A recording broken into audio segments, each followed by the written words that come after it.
pinch and need a meal fast? Turn to your local Super One Foods.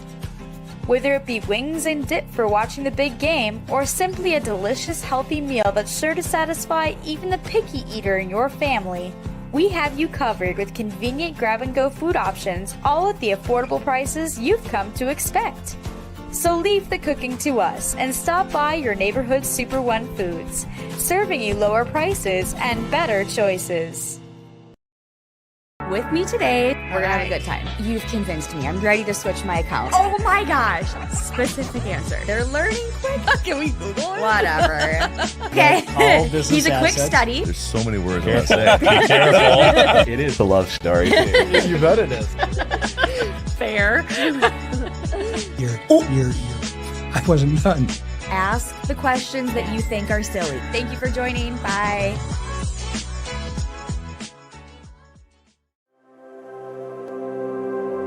Welcome to the University of Wisconsin-Superior, known for top academics and a close-knit, supportive community in a region renowned for its natural beauty. Our campus sits just minutes from the western tip of Lake Superior, the largest freshwater lake in the world. It's a superior place to be. Come on, let me show you around.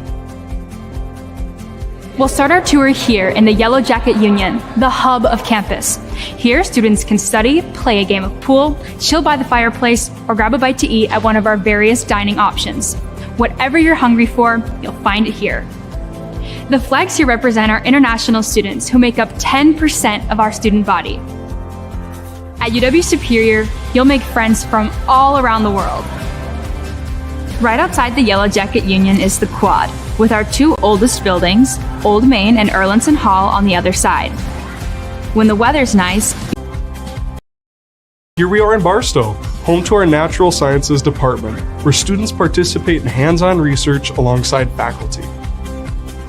The Holden Fine Arts Building is home to our outstanding visual arts and music departments here on campus. Here you'll find art studios and galleries, and the Mannion Theater, a great place to catch a concert, play, or musical put on by our students. And now we're at Ross Hawks Hall, which is just a few blocks away from campus. With 6 residence halls to choose from, there's a place for everyone. And living on campus is one of the best ways to make new friends here at UWS. In the Merkovich Wellness Center, you'll find a fitness room, weight room, indoor climbing wall, an indoor track, and much, much more. Also in the MWC is the Mertz Mortarelli Gymnasium, where you'll cheer on our Yellow Jacket athletics teams. It's not just what's on campus. Nearby lies the Twin Ports, Superior, Wisconsin, and Duluth, Minnesota, offering tons of opportunities for dining, shopping, hanging out, and enjoying the outdoors. so come join us at the University of Wisconsin-Superior, where every day is an opportunity to learn, grow, and make your mark on the world. We can't wait to welcome you into our hive. Go Yellow Jackets! There's nothing better than a Subway Series footlong, except when you add a new footlong sidekick, like the boss with a new footlong cookie. This might be my favorite sidekick ever. What? Every epic footlong deserves a perfect sidekick.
On the air from Westman Arena on the campus of the University of Wisconsin-Superior, where tonight the Yellow Jackets are going to try to win their 7th consecutive game as they play host to the Cobbers of Concordia College. Good evening, everybody, and welcome to the Yellow Jacket Hockey Pregame Show, sponsored by National Bank of Commerce. I am John Garver, and ladies and gentlemen, the Yellow Jackets are on a pretty good roll right now, having won their last 6 contests dating all the way back to early December when they went on the road and won that overtime game against UW River Falls. Followed that up with another overtime win against UW Stout, then had that sweep against Northland College. Along the way, they found their way into the national rankings for the first time in about a half a decade, and currently sit ranked number 14 according to D3HockeyNews.com, as well as receiving votes according to the folks at USCHO. And that all coming on the heels of the championship at last weekend's 59th annual Codfish Bowl, hosted by UMass Boston. More on that later on in the pregame show. But the Yellow Jackets riding high right now, playing their best hockey this season by far, probably playing their best hockey going back more than a calendar year. And sitting 7 games over 500 right now, 2 more non-conference games, to go. And I think they're hopefully setting themselves up for a nice little run heading into the WIAC stretch and into the postseason. They'll be taking on a Concordia College team that has kind of struggled a little bit of late. They started off 4-1 on the season, but they come into the game at 5-7-1.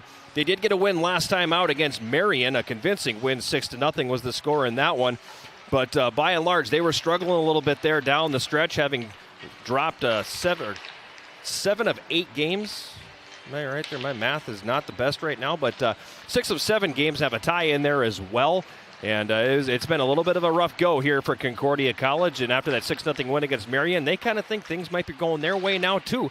So they're going to come out and be a hard opponent, a hard out for the Yellow Jackets in this one here tonight. It should be a good one. We're excited to bring it to you. And hoping for a great hockey game here as the Yellow Jackets are back home for the first time in a month. A lot more to come here on the Yellow Jacket Hockey pregame show. We will have our usual conversation with Yellow Jacket head coach Rich McKenna. We'll take a look at the starting lineups for both teams as we always do. And when we come back from this time out, we'll look around the WIAC, see what happened last time out for these clubs. A couple of pretty good hockey games in there to talk about. We'll take a look at the standings, the schedule, the national rankings, all that and more when the pregame show continues right after this. You're listening to Yellow Jacket Hockey on 91.3 KUWS Superior and Yellow Jacket TV, an affiliate of the WIAC Network.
Arena, just under 29 minutes away from the drop of the puck here between the Yellow Jackets and Concordia College. Time now to take a look at what happened last time out. These games going back to last Saturday. As we mentioned in the Open, the Yellow Jackets with a 5-2 victory over UMass Boston to improve to 10-3-1 on the season. Jackets got there by scoring twice in a span of 40 seconds in the first period, then 3 goals in a span of 3 minutes, 3 seconds in the second to blow things wide open. Matt Francois got the scoring started at 17:11 of the opening period. His first goal this season, getting a little loose puck at the top of the goal crease and flipping it past goaltender Tyler Boss to make it 1-0. Ika Kagawa got the assist on that. 40 seconds later at 17:51, Justin Dauphiné scoring his 7th of the season unassisted, breaking up a play just outside the blue line of the UMass Boston zone, bringing it into about the top of the left circle, and snapping a shot home. For his 7th, it was 2-0 Yellow Jackets after 1. Stayed that way until 7:06 of the second period, when Gavin Watt scored his 2nd goal of the season, converting on the breakaway with a little help from the defenseman from UMass Boston.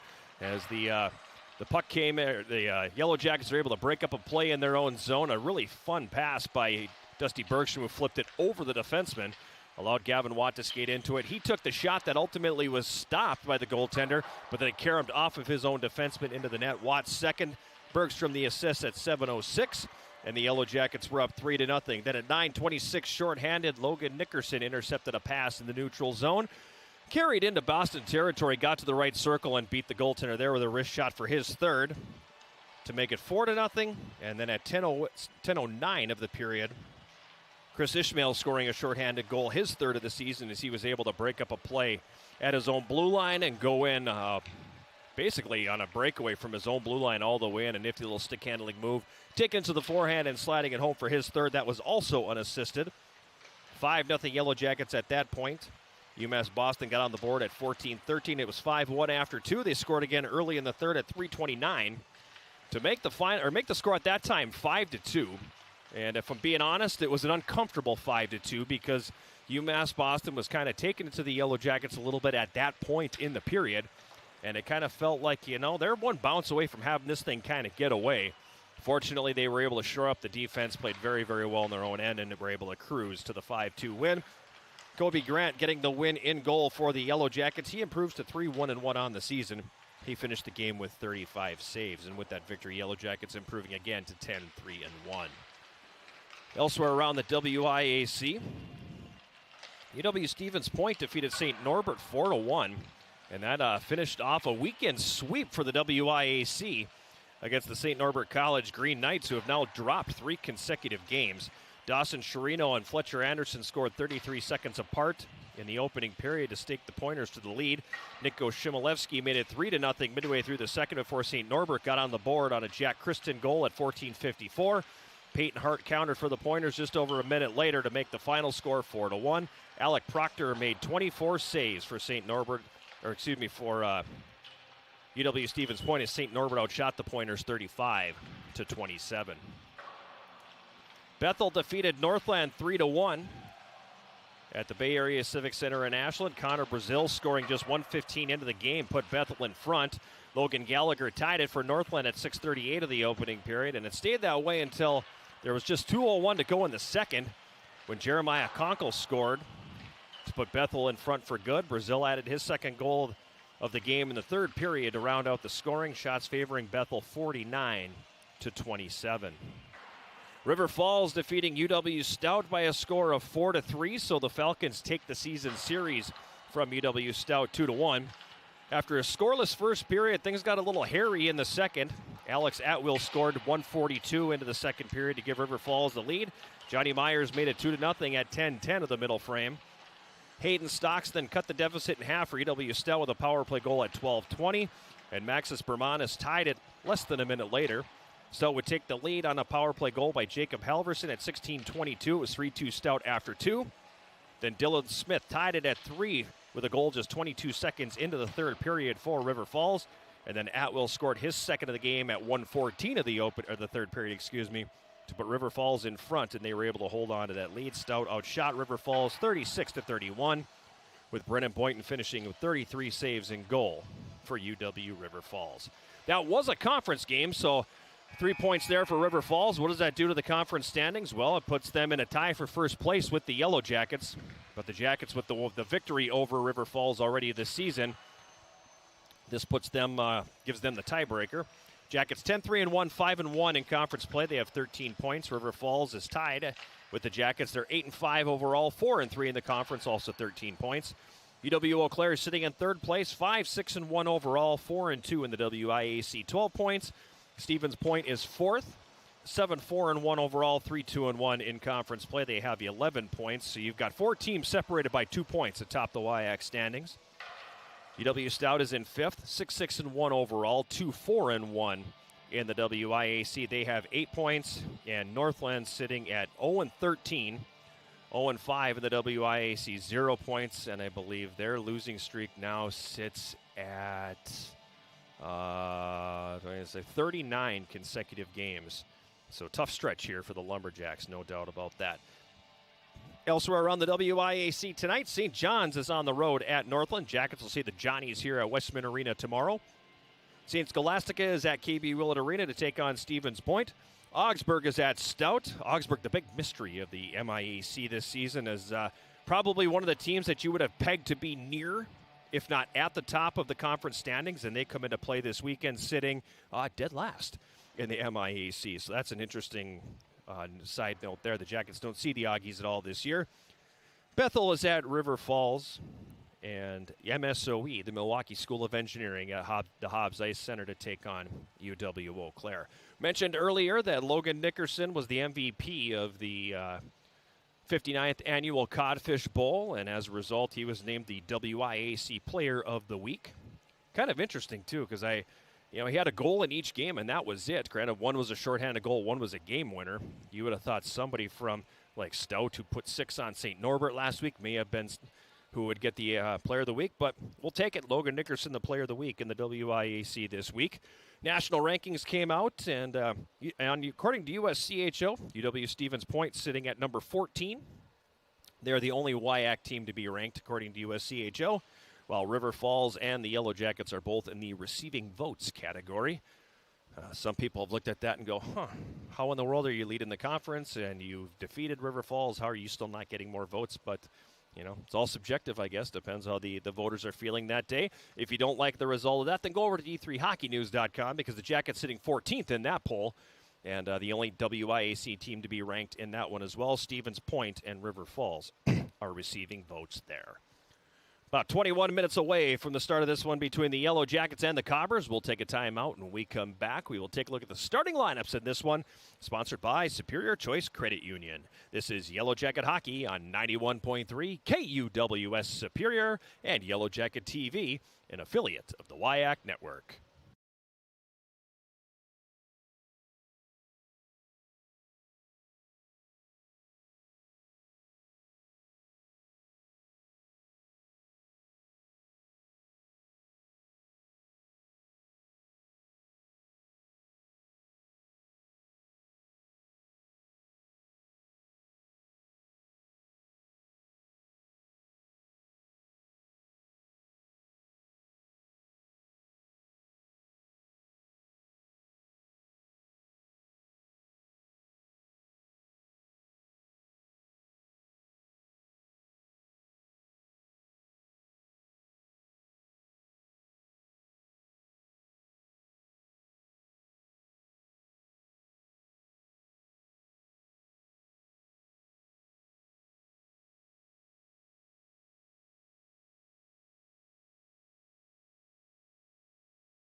We're back here at Westman Arena, about 18.5 minutes away from the start of this one between the Yellow Jackets and Concordia College. Time now to take a look at the starting lineups.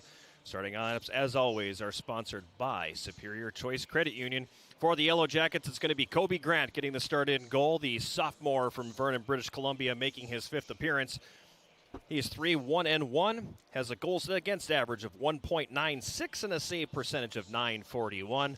One shutout for the Yellow Jacket goaltender, and he will be getting the nod for the 2nd consecutive game in this one here tonight. The starting 5 in front of him, the defense pair will be Evan Axel and Tyler Ryder. Forward line will be Matt Francois centering Colin Pedersen on the right wing and Iki Kagawa on the left. Other Yellow Jacket forward lines this evening, Justin Dauphiné will have Daniel Roosevelt on the right wing, Reed Stark on the left. Gavin Rasmussen will have Chris Ishmael on the right wing and Trey Sauter on the left.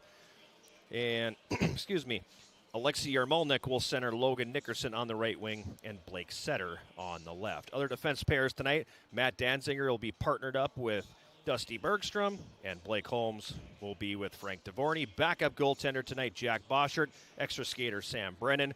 Only listing one backup goaltender because Jan Skorpik not with the team. He is over in Italy right now, making his final preparations for Czechia as they get ready to compete in the World University Games. On the other side, it's going to be Dane Kuchar getting the starting goal for Concordia College. He is a 6-foot, 190-pound sophomore from Little Falls, Minnesota, making his 12th appearance on the year, so he is the one carrying the mail for the Cobbers this season. A record of 5-5-1, a goals against average of 2.19, and a save percentage of .922. Starting 5 in front of him, forward line, Isaac Henkmeyer-Howe will center Jack Westland on the right wing and Brayden Costello on the left. Defense pair, Hunter Bjorgi and Tal Halliday. Those are your starters, sponsored by Superior Choice Credit Union.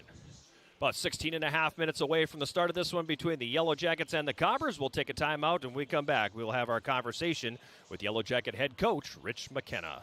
This is Yellow Jacket Hockey on 91.3 KUWS Superior and Yellow Jacket TV, an affiliate of the WIAC Network.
We're back on the Yellow Jacket Hockey pregame show, sponsored by National Bank of Commerce. It's Friday night. The Yellow Jackets back home, getting ready to take on the Cobbers from Concordia College. I am John Garver, and we're joined by Yellow Jacket head coach Rich McKenna. And first things first, Coach, does the body feel normal after that lengthy road trip you made last week?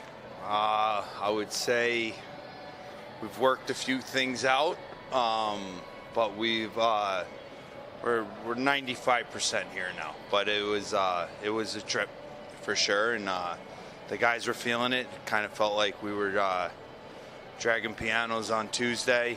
Wednesday a little bit better. Yesterday was good, so hopefully tonight we feel good. Yeah, I felt like I needed a chiropractor for about 4 days. It was basically from neck all the way down to the ankles. Everything was sore and disjointed, so I couldn't imagine how they felt having to jump back onto the ice. But makes it a little bit easier when you go out there and you get 2 wins. Saturday afternoon, 5-2 win over UMass Boston. That was a nice outing. Yeah, it was fun. It was. I was just talking to Kirk Olam over at Concordia. He was asking me about the style of hockey out there. It was good. It was actually a little bit more physical than I thought it would be.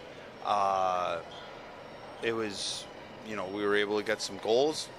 Penalty kill looked pretty good on Saturday. So, but no, it was an awesome experience. We've been fundraising for it for a little bit here now, and I think we got as much out of it as we possibly could have while taking care of business, if that makes sense.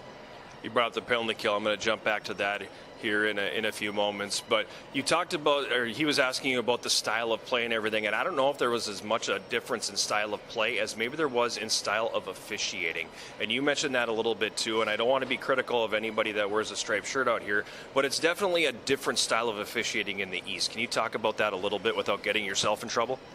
Well, I did say, how much would it be to fly you guys out on a 2-week tilt? Like if we had a Wednesday game, a Thursday, Friday game, and then they get you out. Because I thought, I thought they let the two teams dictate the win. Like there really wasn't any, there was probably some questionable no calls, but there was, they didn't interject. They let the kids kind of decide. It was, what was it, a power play and a PK each game or something like that? They kept the game 5-on-5, which in all honesty does help us. Like our PKs now are the power kill, and our power play, I would deny them if it was football. So, but no, it was awesome. Like it was something I was kind of a little bit nervous about to see, but we went to, what was it, Chatham not a couple of years ago, 5 years ago now. They were the same. Like it was really good. The way they talked to the guys, like they treated them like men. They got into their kitchen if they needed to. They just kind of managed the emotion and they managed the game, and they just let the kids kind of decide the outcome of it. I was really, really impressed. Let's jump into it now. 5-2 over UMass Boston on Saturday afternoon. Your team scores the first 5 goals. That said, it was probably a little closer game than that, because the first 3, 4, 5 minutes of each period, they kind of took it to you guys a little bit. Yeah, I don't think the score indicated what the kind of the game was. I thought they had 3 really good starts to each period. I felt they were just as good of a skating team as kind of any team that we played. Thought the puck management was a little bit different from what we're accustomed to. I thought, and again, like I was talking to Pete, for UMass Boston, the goalie just decided to, it was just bad timing on his part. Like it is what it is. Scored a couple of goals pretty quickly, and it kind of, but they kept coming back, and hey, you take away that penalty kill too. It's a 3-2 game, right? So we capitalized on our chances when we needed to. I thought for our team coming off a break, a couple of practices, getting on a bus, I don't think we played our best hockey out there, but there was a lot of things that I did like. There were some things where I was like, no, not really too pumped about that play or that decision, but we played well enough to win both games, obviously. 2 goals in a span of about 40 seconds in the first period, 3 goals in a span of 3:03 in the second period to make it 5-0. The last 2 coming shorthanded on the same penalty kill, so that's something noteworthy in itself. You don't see that very often. At what point do you maybe look at the PK as, hey, this potentially could be a weapon for us? I think kind of keep it. The second I start talking about that, it's going to go the other way. Out of sight, out of mind. I didn't even celebrate them. I was just like, let's just move on here. So I don't want the guys thinking it's that's where we go on offense. Let's take care of our penalty kill. Like, if you look back at this time last year, our penalty kill was struggling, and we weren't scoring goals, and it was kind of just compounding the problem. Every time we got something fixed, the other one would creep in, and you know, there was other things too. But so, like, you know, this year our penalty kill is in traditionally where it's always been, right? We're back to where it's always been. Our power play's really making a name for itself right now, so you know, let's just work on that. Offensively, last weekend kind of paced by a couple of freshmen. Logan Nickerson ends up getting the tournament MVP with a goal in each game, and he had one of those shorthanded goals. And Icky had a really nice weekend, takes over the team's scoring lead, and he was dynamic every time he was on the ice. Yeah, it was. Icky was really good.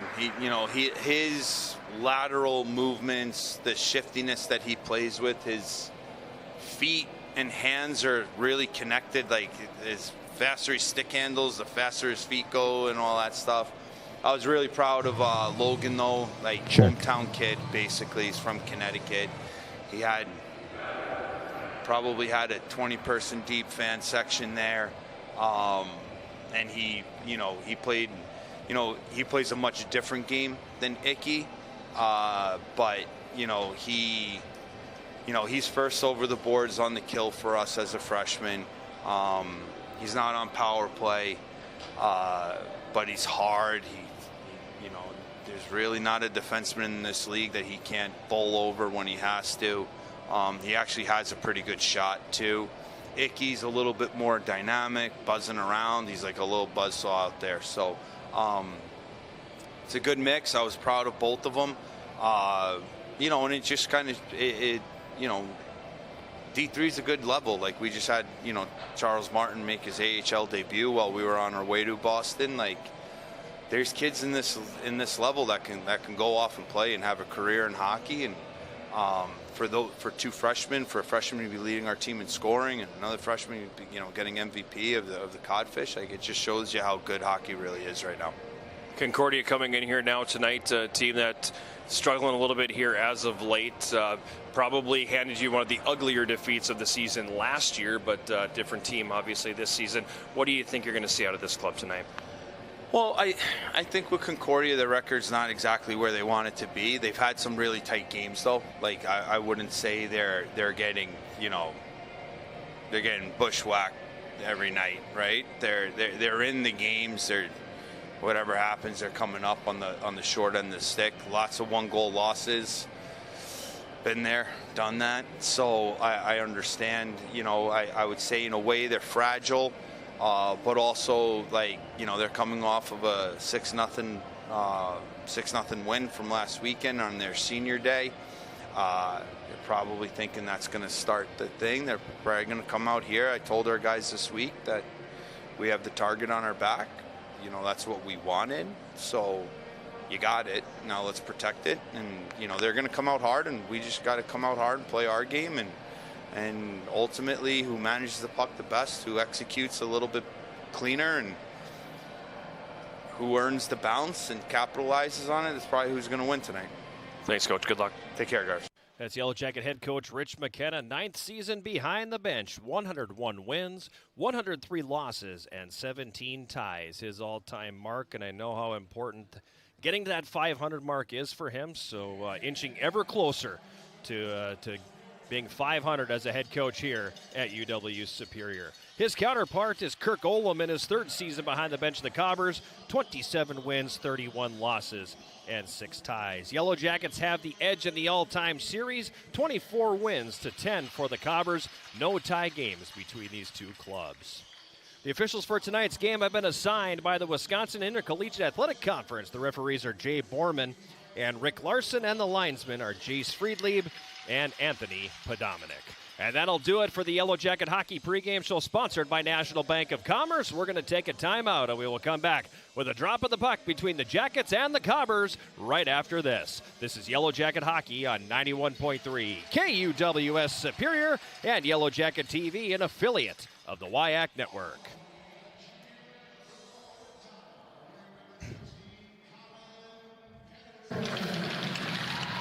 Yeah, let's have you keep it until the anthem.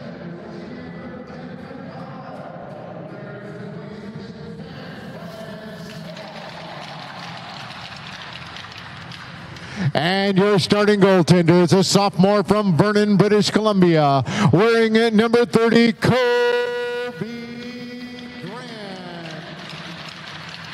assistant coaches are Brian Meisner and Paul Bittner. Your Yellow Jacket head coach now in his 9th season. I know, I got to try to figure out why it's doing that.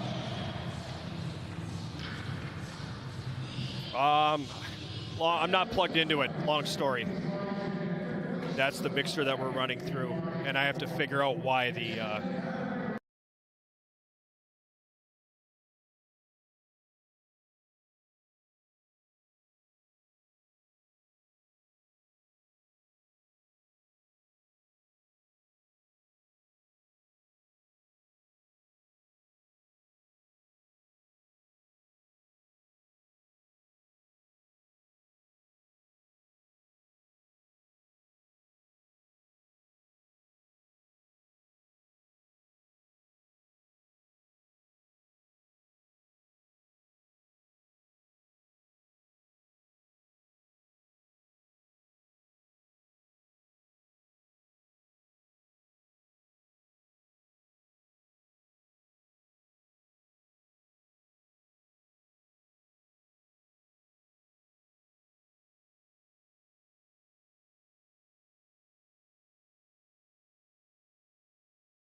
from the drop of the puck between the Yellow Jackets and the Coppers. I am John Garver, happy to be joined once again by Jason Roan, my man. Looking very dapper this evening. Feel like he just stepped off of a yacht with, you know. Well, I was listening to some yacht rock today. I was just, okay, good. Close. I'm glad you were listening to 311 or channel 311 on Sirius XM. So Yacht Rock Radio, one of my favorite soundtracks as well. So I actually had that on today. If you bring up the XM app on my phone, you will see it as #1 in line. So very nice. Great minds think alike, my friend. But glad to have you back with us here. And how in the world was the holiday for you, my man? It was good. It was good. Played some hockey outside, which was a little different, but nice. And enjoyed time with family, and now we're back in the rink inside. Good to be back inside this facility as well, as the Jackets, after playing 3 consecutive on the road and winning all 3 of those, are going to try to stretch that winning streak to 7 here tonight. And Concordia, meanwhile, will be the team trying to put a halt to the longest Yellow Jacket win streak since 2009. Kobe Grant defends the goal. 2 hour left, and we are underway here from West Minn Arena. The opening faceoff sponsored by Barker's Island Inn, and the Yellow Jackets have the puck at neutral. Colin Pedersen across the Concordia line, dishes Kagawa left circle shot, that gets blocked. Kagawa picks it up left corner, feeds Francois, who drives it deep. It comes off the boards and rattles around to the right wing corner. Pedersen gets there. Kagawa in there as well. He gets chopped down, and the Cobbers are going to pick up the puck and come back the other way. Ryder breaks it up in the neutral zone, and he'll send it back into the Concordia end of the ice. Cobbers will come back to center with it again, and Axel knocking his man off the play. He clears it to neutral. It's going to come back into the Yellow Jackets zone, and the Cobbers will have to tag up. Evan Axel for the Jackets will come back to center. He crosses the red and dumps it in, bouncing puck in on goal, and Kucher will direct that one into the left wing corner. Cobbers clear to center. Yellow Jackets get it back. Danzinger's got it now. Matt Danzinger dumps it into the Concordia zone. Cobbers to clear. It goes off the right hand of Danzinger. He was able to hold the zone for a moment, but now it's going to come back the other way. Dahlheimer across the Yellow Jacket line. He tried to center. Bergstrom blocked the pass. It comes back behind the Yellow Jacket net. Centering attempt by Dahlheimer from below the goal line. Hits a skate. Yellow Jackets pick it up, but they're going to fail to clear it out. It comes up to the point, and Luce with a long shot. That one doesn't find its way. Comes back up top again. Luce in the left circle. Jackson Luce for Concordia takes a long shot that's going to drift wide of the mark. On the left wing, Stark went to dump that one out of the zone, and he got crunched along the wall. A long shot by Concordia from a sharp angle. Sticked away there by Kobe Grant. Jackets come back the other way, and they'll finally dump it in that forward line. Nearly 2 minutes on the ice to start the game. Jackets finally get the change. Puck is behind the Concordia goal. Taken there by Brady O'Brien. He sent it to neutral ice. That's going to be out of everybody's reach and come the distance. And we'll have an icing call on Concordia. 18:01 remaining here in this first period. Yellow Jackets and Concordia scoreless from West Minn Arena. Happy to have you along here on this Friday evening. From West Minn Arena in Superior, John Garver and Jason Roan, happy to have you. Whether you're tuning in online, watching Yellow Jacket TV from the comfort of your den or living room, man cave perhaps, or if you're really technological, out at the lake, who knows.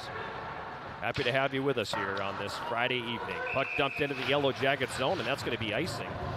I originally thought that was going to go into the bench from the angle that we're at here at West Minn Arena, but it hit the glass and ends up being another icing call. On the face-off back in the Concordia zone to the left of goaltender Dane Kuchar.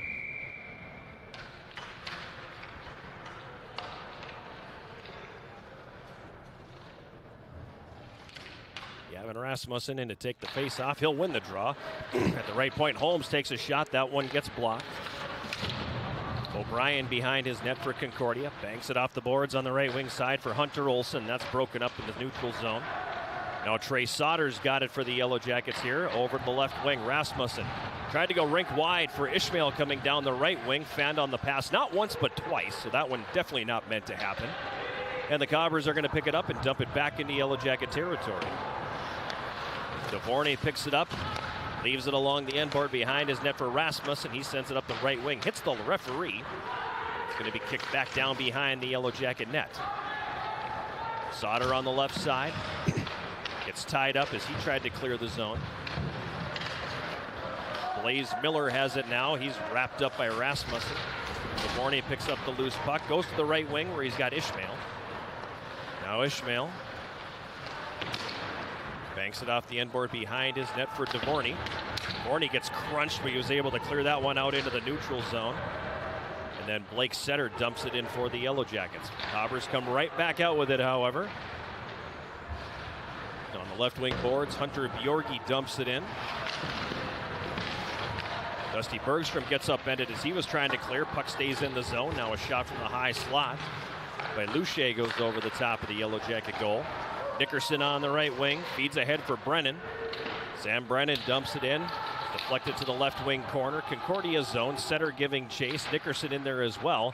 And then that one's going to kick off of Setter and go up into the netting, and we're going to get a face-off here in the Concordia zone. Fast start with the feet in this one, but neither team has connected on a lot of passes thus far. That's led to not a lot of great scoring chances, despite some really long possessions, particularly by Concordia. Yeah, they've had some ozone time.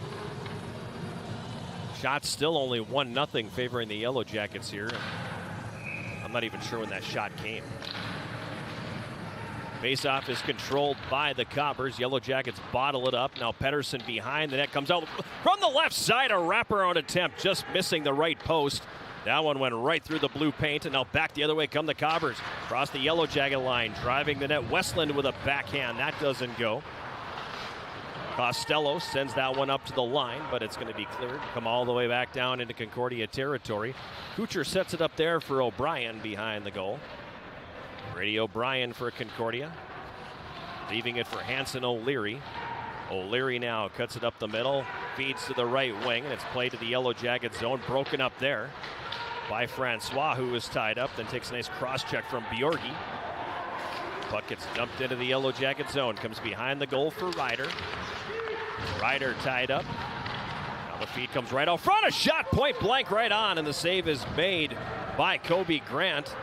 Nifty little give and go down below the goal line, and a good opportunity for Dahlheimer, kicked away by Grant, and then the puck will go up into the netting behind the Concordia goal as the Yellow Jackets transitioned quickly. And a face-off coming up here in the Cobber zone. Jackets dodge a bullet. Yeah, Grant with a good save, and then had to get himself a handful of Colin Pettersson as well there as Pettersson came crashing into his goal space. You need to get out of my workspace now. Puck behind the Concordia goal. Halliday has it there. Now the Yellow Jackets had it, then they lose it. Halliday again, saucers that one ahead to center. Broken up by Bergstrom, and Dauphiné will come back the other way, but he nearly had his pocket picked from behind, but instead was able to get it away on the right wing for Stark. Right wing corner, Concordia zone. Dauphiné out with it, slides it in on goal. Kucher makes the save. Now Roosevelt's got it in the right wing corner. Up top, right point, Danziger. Danziger walks it to the middle, takes the shot. Save made by Kucher. No traffic in front by the Yellow Jackets. All three forwards had one defensive player occupied, and Kucher able to make an easy save there. And a face-off coming in the Concordia zone. Danziger a little frustrated that he shot that puck right into the goalie's chest, but give him credit. He used his feet really well coming off the boards and creating a clean lane to take a shot. Jackets win the face-off clean. Danziger, a little trouble handling that puck, but he's able to get it and fire it deep. Now Roosevelt on the left wing takes a bump. He's tied up along the boards. Puck comes free up to the left point. Bergstrom a long shot, and that'll be gloved by Kucher. He'll hang on. Dauphiné lurking at the top of the goal crease. Just making his initial introduction to the Cobbers goaltender. Hi, I'm Justin. I'll be back. Yeah, won't be the last time you see me here tonight.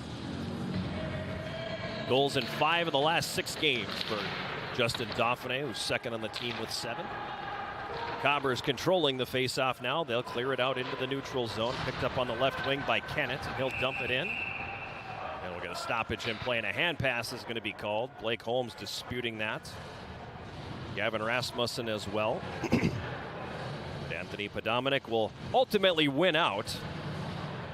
And instead we'll get a face-off here to the right of Kobe Grant. 14:15 remaining opening period. Yellow Jackets and Concordia scoreless from Westman Arena in Superior. Ishmael ahead for Sauter, but it's poked off his stick. Jackets get it back. Blake Holmes has it now. He'll pick up speed, come up the right wing with it. Ishmael comes across the line, but he got in a step ahead of the play. And the Yellow Jackets will be called for the offside.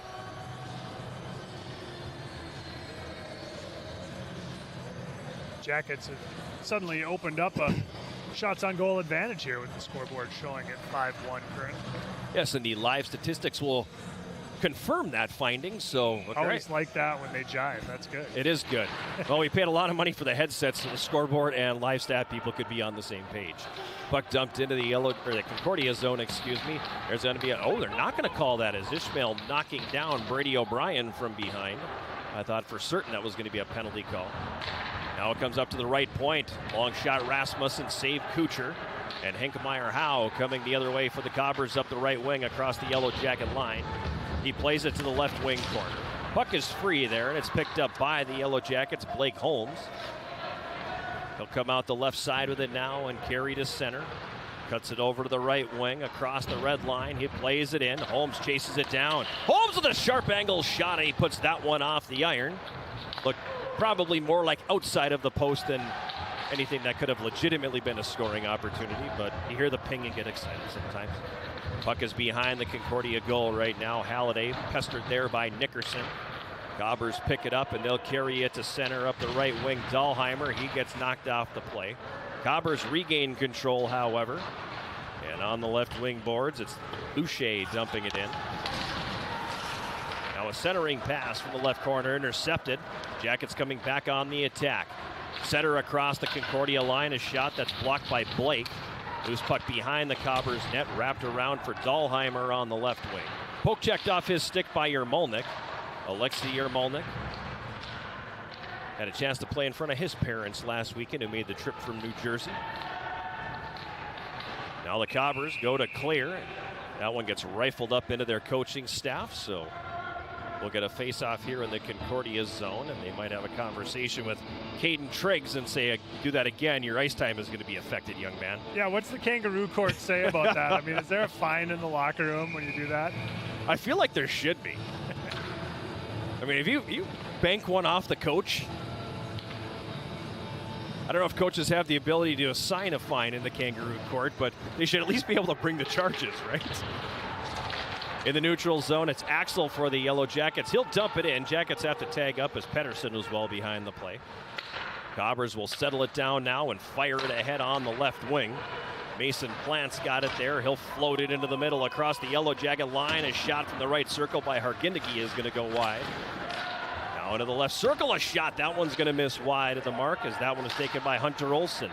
Jackets get control. That's going to be played up into the Yellow Jacket bench, so one fine each way now. Fortunately, there wasn't a whole lot of heat on that one, and assistant coach Paul Bittner calmly puts the right hand up, squeezes that, and throws it back on the ice.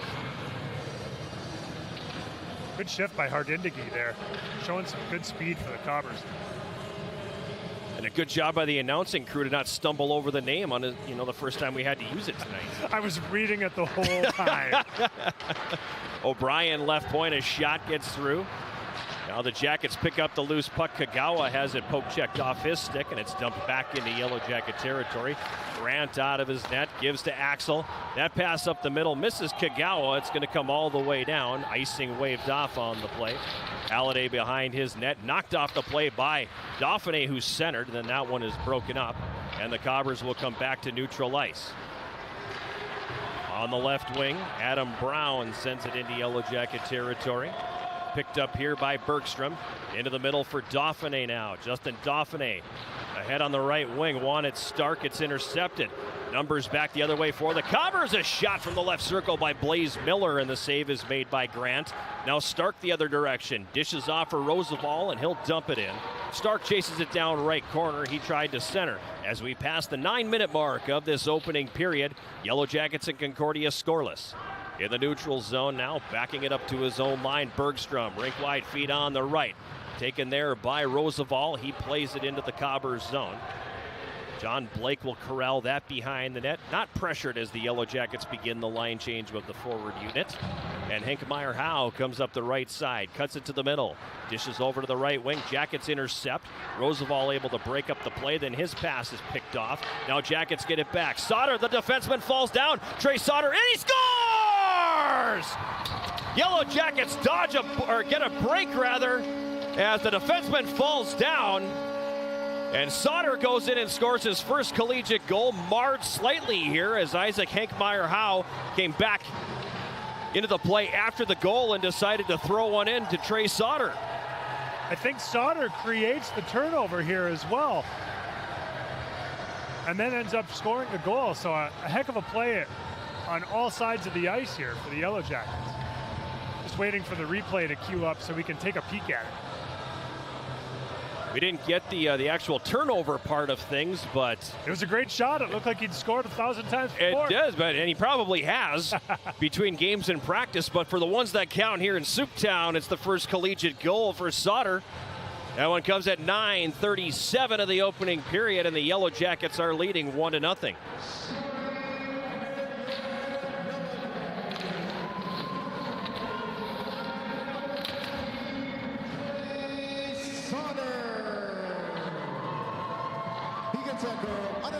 So it's an unassisted goal for Sauter, and I apologize if that blew anybody's eardrums out. I still have to try to fix the gain on that thing a little bit, as everything got reset from where we had it last time. So we'll continue to work on that as the Mark Fleischer makes the announcements here tonight. But an unassisted goal for Trey Sauter gets the Jackets off and running here. 10:04 to go first period. It's a 1-0 Yellow Jacket lead.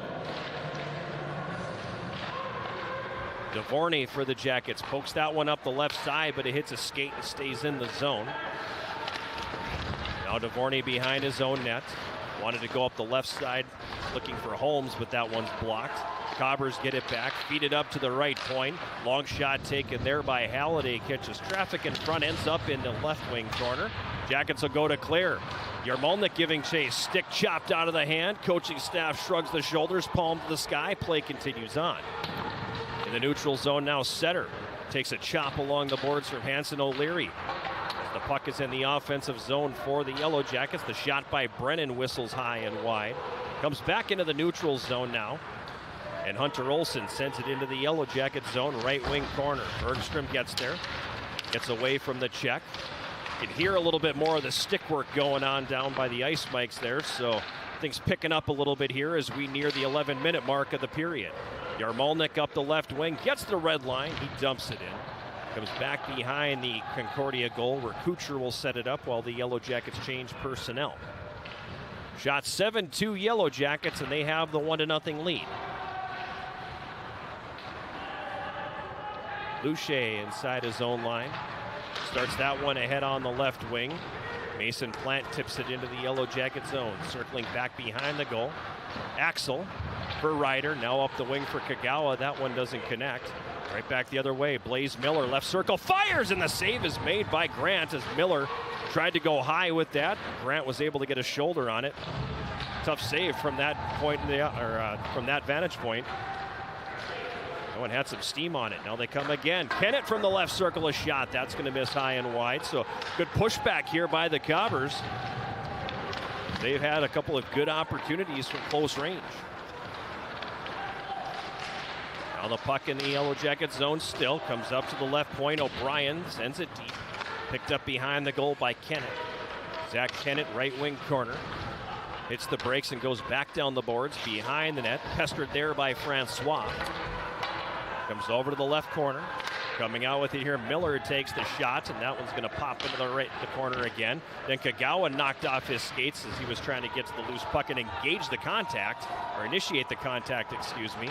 That one doesn't quite go. Now the Jackets get it back, and it's going to be cleared by Ryder and come all the way down. Icing waved off. Dauphiné wins the race with the puck, and a sharp angle backhand just misses high. Puck comes back out into the neutral zone. Played into Yellow Jacket territory. Danziger up the right wing. Dauphiné plays it in. Stark chases it down behind the goal, takes the hit. Still had the puck along the end boards, gives to Roosevelt. Up top, left point, Bergstrom sends it down low. To the right corner. Stark picks it up there. Roosevelt played it to the right circle, knocked out of the air. Dauphiné comes into the slot. Dauphiné turns and fires, it's blocked. Henkemeyer-Howell will take that and flip it to the neutral zone where the Yellow Jackets will back it up. Over 3 minutes without a whistle here. Big hit in the neutral zone now as Dauphiné was taken off his skates. A good clean check there from Westland. And the puck is dumped back into the Yellow Jacket zone. It comes around to the left wing, O'Leary. Pushes it to the corner, Dahlheimer. Dauphiné watching him. 6.5 minutes to play here in the first. 1-0 Yellow Jackets. Dahlheimer plays that to the point. It's going to hop the stick of Bjorgi and come to center. He'll turn around and dump it back in. Danziger behind his goal. Carries it out of trouble and feeds Roosevelt. Roosevelt gets the red line and dumps it in. Forward line gets the change. Another long shift for that trio as they started the game with a 2-minute shift and still out there now on this one as well. So it's been a long stretch. Luche up the left wing for Concordia. He'll dump it into the Yellow Jacket zone. Chase down Dvorny. Leaves it behind the net for Blake Holmes. Jackets wrap that one around. Ishmael plays it to center. Comes back into Concordia territory. Luche passes that one ahead. O'Leary in the middle. Moves that one over to the right wing side for Hunter Olsen. Now back into the slot. Luche with a quick shot. Save made by Grant. Rebound picked up by Holmes, and he'll flip that one in the air. Rasmussen giving chase. He gets taken down. Play continuing on. Behind the net now, Ishmael for the Jackets. Tried to center. It hit the back of the cage. Rasmussen digging away for it. Ishmael in there as well. But the Cobbers come out with it here, and they're going to start back on the rush that he has evolved into a 3-on-2. Across the Yellow Jacket line, Hardgindegi with a long shot that goes wide. Now Rasmussen back the other way.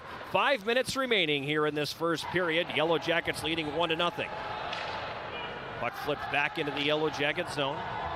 Chasing it down to Dvorny, and we get the stoppage in play as the headgear of Trey Sauter has been taken off and hauled into the Concordia bench.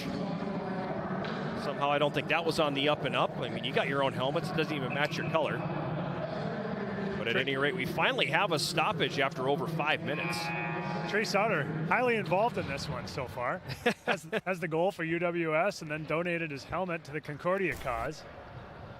And now we get our media timeout, much later than we normally get. Yeah, it's at a 5-minute stretch here with without a stoppage in play. Really good pace, and love the pushback from Concordia after giving up that goal. Yeah, definitely. They came out strong, pushed back after giving up the goal. Been a lot of physicality in this one, a lot of hitting both ways. Some players have had to absorb some pretty big shots and then get stuck on the ice for long shifts after that, which is never fun. It's been a good test for both squads so far. Good hockey game tonight. Coming up during our first intermission, sponsored by Hovland Incorporated, the latest installment of Where Are They Now? Two-parter. I'm finding these are starting to evolve into two-parters for the most part, because once the conversation gets going, I forget to check the clock. And then I go, oh, okay, this is now a 13-minute conversation. This is going to be a two-parter. But at any rate, this one's worth it. We had a good chat with former Yellow Jacket Gary Fritsch, three-time All-American defenseman who was part of the 1976 National Championship team. And a little-known fact about Gary, the only player in the history of the Yellow Jacket baseball program to ever get drafted. Ah, by whom? The Milwaukee Brewers. All right. Drafted him in 1976, and to this day, Gary still pitches. Even as he is in his early 70s, he still pitches. And a couple of years ago, this doesn't come up in the interview, that's why I'm saying it, but a couple of years ago, you know, he pitched his team to the Senior Men's World Championship. Nice. Yeah. Love it. And it's always funny when he'd come back and play in the alumni game, because it's usually alumni versus current team. And you get these young bucks stepping into the box going, this guy, what's he got? And then he starts striking them out. So it's always fun to catch up with some of these guys. I love talking to Gary Fritsch, and glad I was finally able to get him on. Good conversation. We'll play part 1 tonight. We'll play part 2 tomorrow.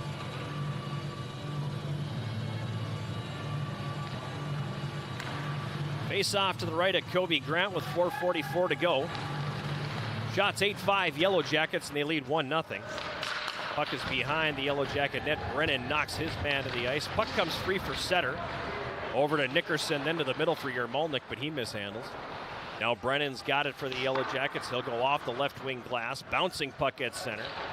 Gets up on end. Bjorgi picks it up for the Cobbers. He moves it ahead on the right wing. Mason Plant sends it into the Yellow Jacket zone. Brennan behind the goal now. Circles away from a check. Banks it off the end board. Taken there by Bergstrom, and he'll clear. Nickerson on the right wing gets hit. And the Cobbers come back on the attack. Tucker Skyme on the left wing gets knocked down. No shortage of physical play in this game.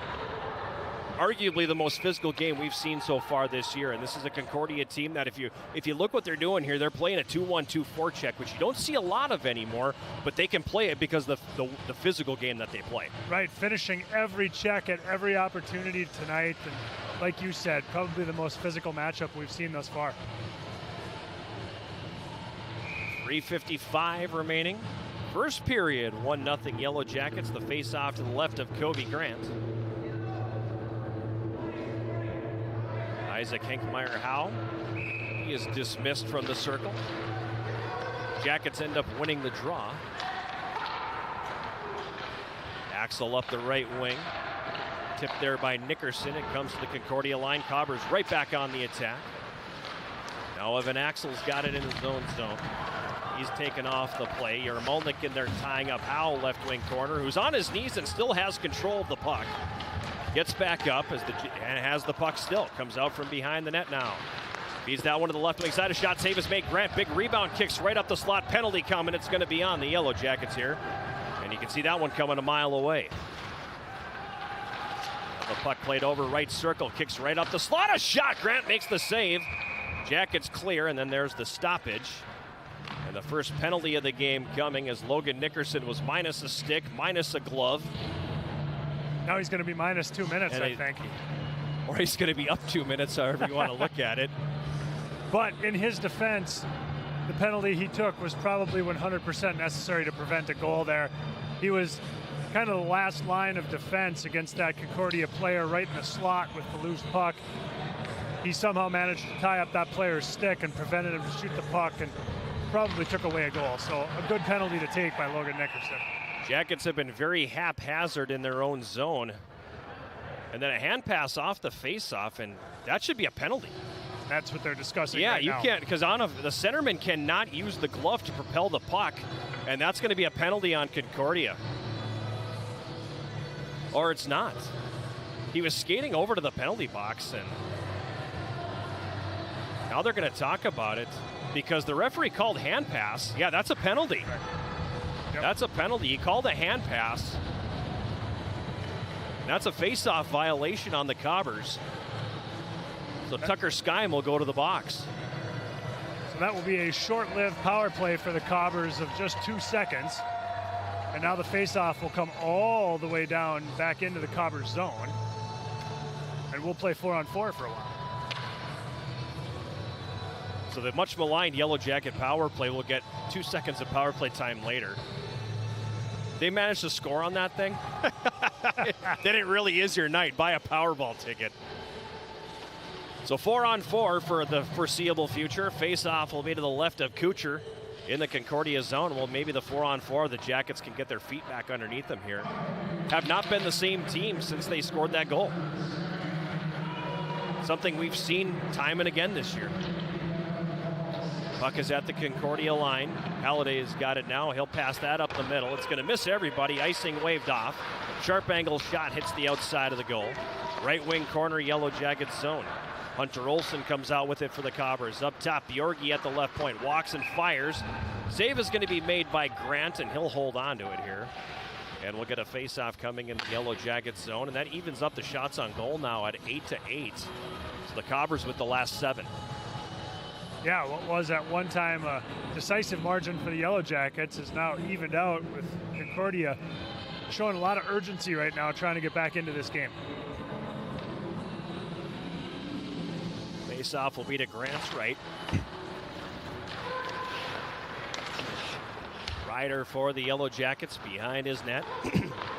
Passes up the left wing for Roosevelt. Roosevelt cuts it to the middle, nearly collides with Rasmussen as they cross the Concordia line.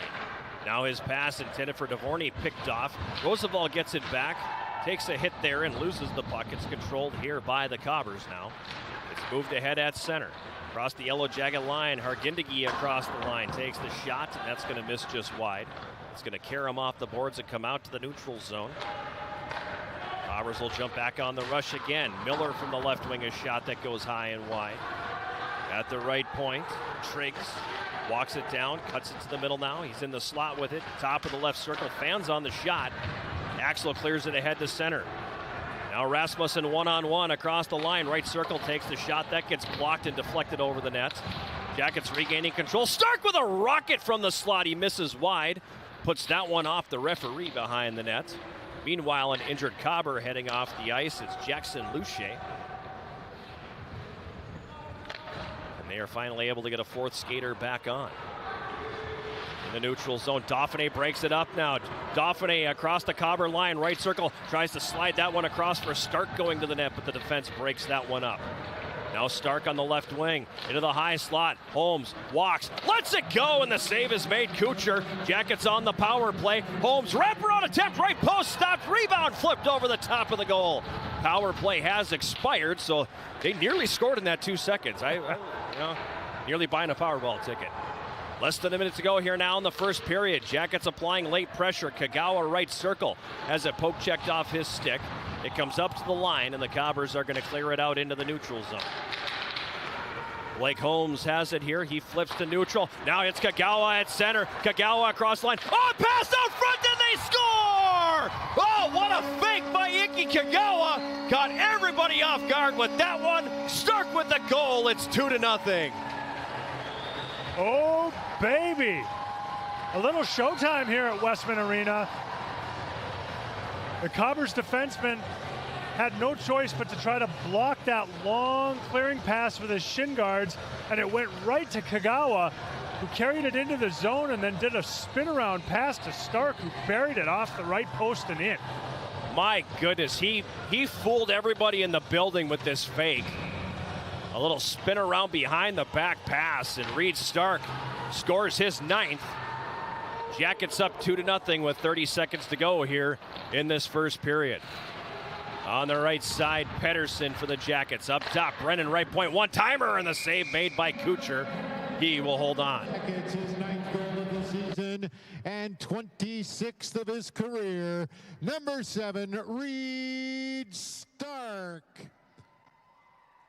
He got an assist from number 19, Iki Kagawa, and number 8, Blake Holmes. That's Stark. So Holmes and Kagawa get the assists on the goal by Reed Stark, his 9th. 25.5 seconds left in this first period. 2-0 Yellow Jackets. Behind the goal, Halliday has it. He throws that up the right wing for Brown. It goes off his stick. That one's up into the Yellow Jacket bench. And we'll get a face-off coming here with 18.4 seconds to play in this opening period. We had a chance to see the replay, and just great pass disguising and deception by Kagawa there. Whew. Unbelievable. Goal of the year right there so far. Yeah. Or maybe assist of the year, because there's been prettier goals, so maybe that's assist of the year right there. But wow, what a play by Iki Kagawa. His 10th helper on the year, which leads the Yellow Jackets. In the neutral zone, Pedersen had it, then lost it, and we're going to get a stoppage, and Matt Francois is going to go to the penalty box. And is Tucker Skyme going to join him? I believe so. I could tell, it looks like by the body language that we're going to play 4-on-4 for a bit here. Sky making his way back to the penalty box. 19:51 the time.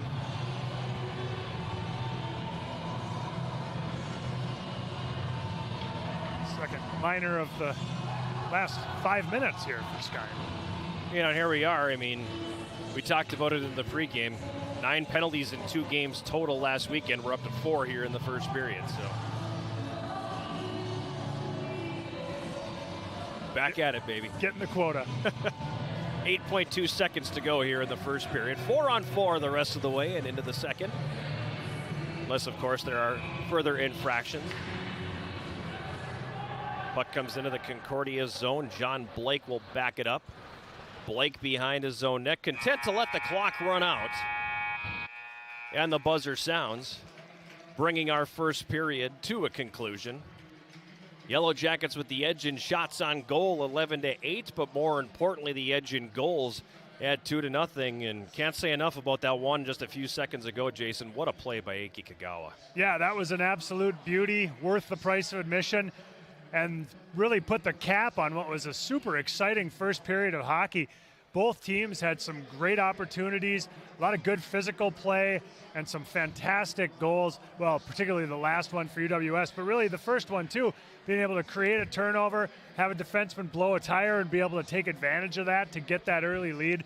Really good period there for UWS, but still some things to work on as well. Trey Sauter was the recipient of that good bounce after the defenseman blew said tire. His first goal of the season, unassisted at 9:39, made it a 1-0 game. And then at 19:21 of the period, Reed Stark, his team leading 9th from Kagawa and Blake Holmes.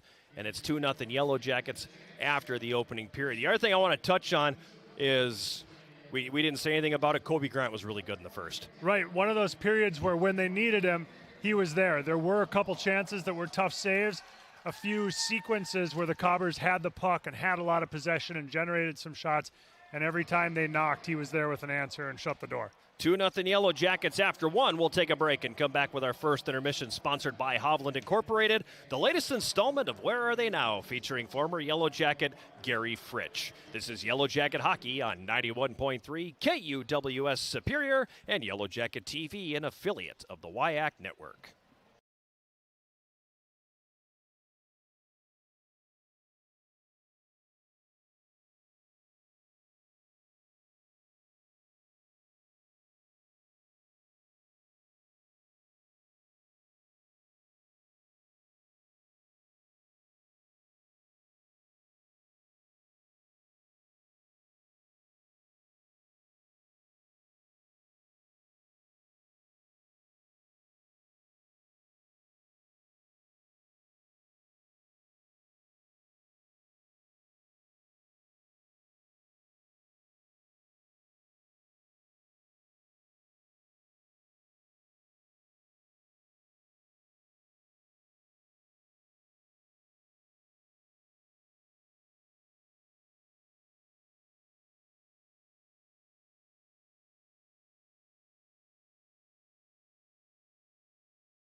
Our first intermission, and as always, the first intermission is sponsored by Hovland Incorporated, and it is time for our latest installment of Where Are They Now? When we take a look back at the careers of former Yellow Jackets and find out exactly where they are at these days. And I'm excited to have Gary Fritsch with us this week. And Gary was a member of the Yellow Jackets back in the 1970s and got himself a national championship and everything. So it's fun to be able to catch up and tell us all, Gary, where is Gary Fritsch now? Well, I am down in Fort Myers, Florida. I'm a snowbird, and I am also on the lake at Lake Nebagamon during the summer. So I'm living the dream right now. The retirement life, correct? Right. No work. How long have you been retired? Oh, man, probably 10 years, more or less.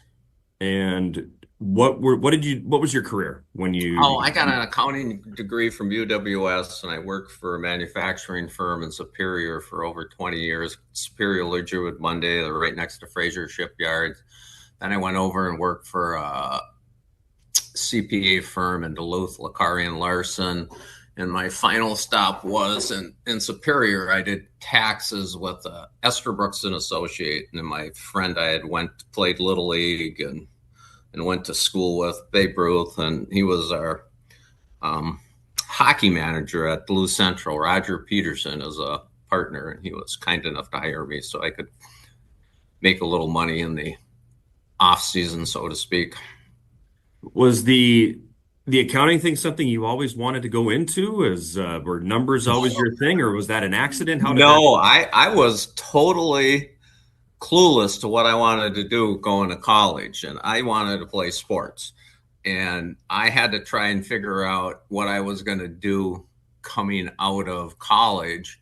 And I originally went into, I thought at the time computers were just starting to come out, and it was far enough back that it was you had the data cards, and I went into that with an accounting minor major. And I found out that computers were not my thing. And I got out of the computer part, but I kept on with the accounting. And I graduated because I just thought that had a lot of options coming out of college. I was going to be a Phi Ed coach, but I heard, I think only one Phi Ed major got hired. And I didn't seem to think that would be the correct route to go to come out of college and not be able to find work in your major. So anyways, we went in accounting. So did your brother get an accounting degree too? No, my middle brother, he got an actuary degree. Okay. And he's done a lot better than me. So God bless her. I thought for some reason, I thought he went the accounting route too. So I thought maybe it was something that was just in the family, but no, he went to Carleton College and played basketball and was captain of the basketball team and ended up with a actuary degree and parlayed that into somehow owning the Nashville Predators. So God bless him. So that's a pretty good parlay. Yeah. No kidding. I don't know where I went wrong, but oh well. You mentioned you weren't sure what you wanted to do. You wanted to play sports. So let's talk a little bit about that, because saying you were a two-sport standout in your time at UW Superior is a mild understatement. I mean, a three-time All-American in hockey, and you were drafted to play Major League Baseball. So when did you know that when you were growing up that sports is my thing, and I'm damn good at all of this? Well, I don't know if I ever knew that. I was always successful at sports. It was just something that, I was good at. And I could play baseball, basketball, hockey. I kind of did it all. In fact, I played basketball and hockey until I was in 9th grade. And they kind of conflicted, but our Bantam team went to the state tournament. And I was kind of on pace to be the starting guard at Duluth East when Woodland and Ordine Junior Highs would merge. And I had been practicing, and one of my kind of funny tales is I had missed like 9th grade basketball practice at East for like 2 weeks because our Bantam team went to the state tournament. And so I get out, I come back to the gym, and in basketball at the time, you had to have the short hair and you had to go there and rub the basketballs and play. You had to put in your time. It was this pecking order. And anyways, I had missed 2 weeks, and all of a sudden I'm out and doing my bench jumps and oiling the basketballs up for the seniors. And all of a sudden I hear the coach, Joe Merkinich at the time, this booming voice, Fritsch, Gary Fritsch is here? And I go, what in the heck is he up to? And the varsity kids were on the court, and he called me out and walked me out to center court and introduced me to the All-State center, who happened to be kind of a neighbor. And he just embarrassed the heck out of me. But he was just showing everybody that if you miss time and miss practice, you were going to pay. And I'm sure 5 sheets of red. And anyways, it was Lou Rickert, whose son went on to play at the Gophers and was 6'11" and played in the NBA. Anyways, Lou happened to be a neighbor, and I had to shake his hand out at center court because Lou had to meet the new boy. So anyways, kind of crazy, but then I got lucky actually, because I didn't know what I was going to do the next year.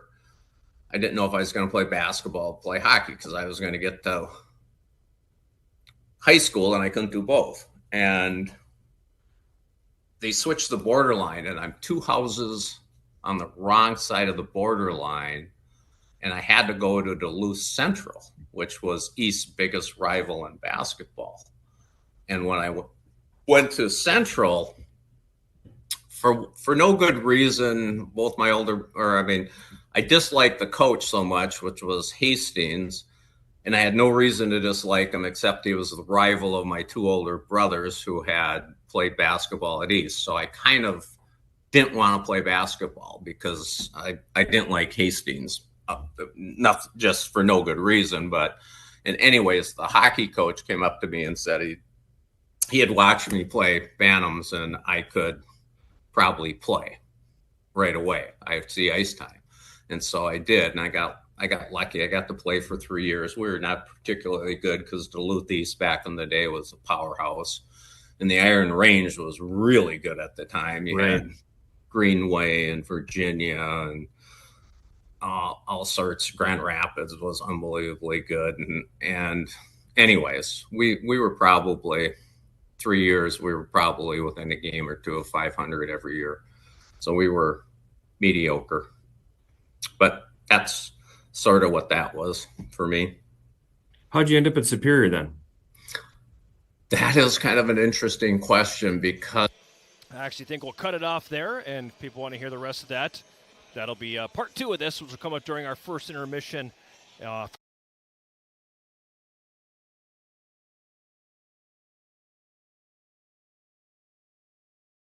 Themselves a 1-0 or 2-0 lead, on goals by Trey Sauter, his first of the season.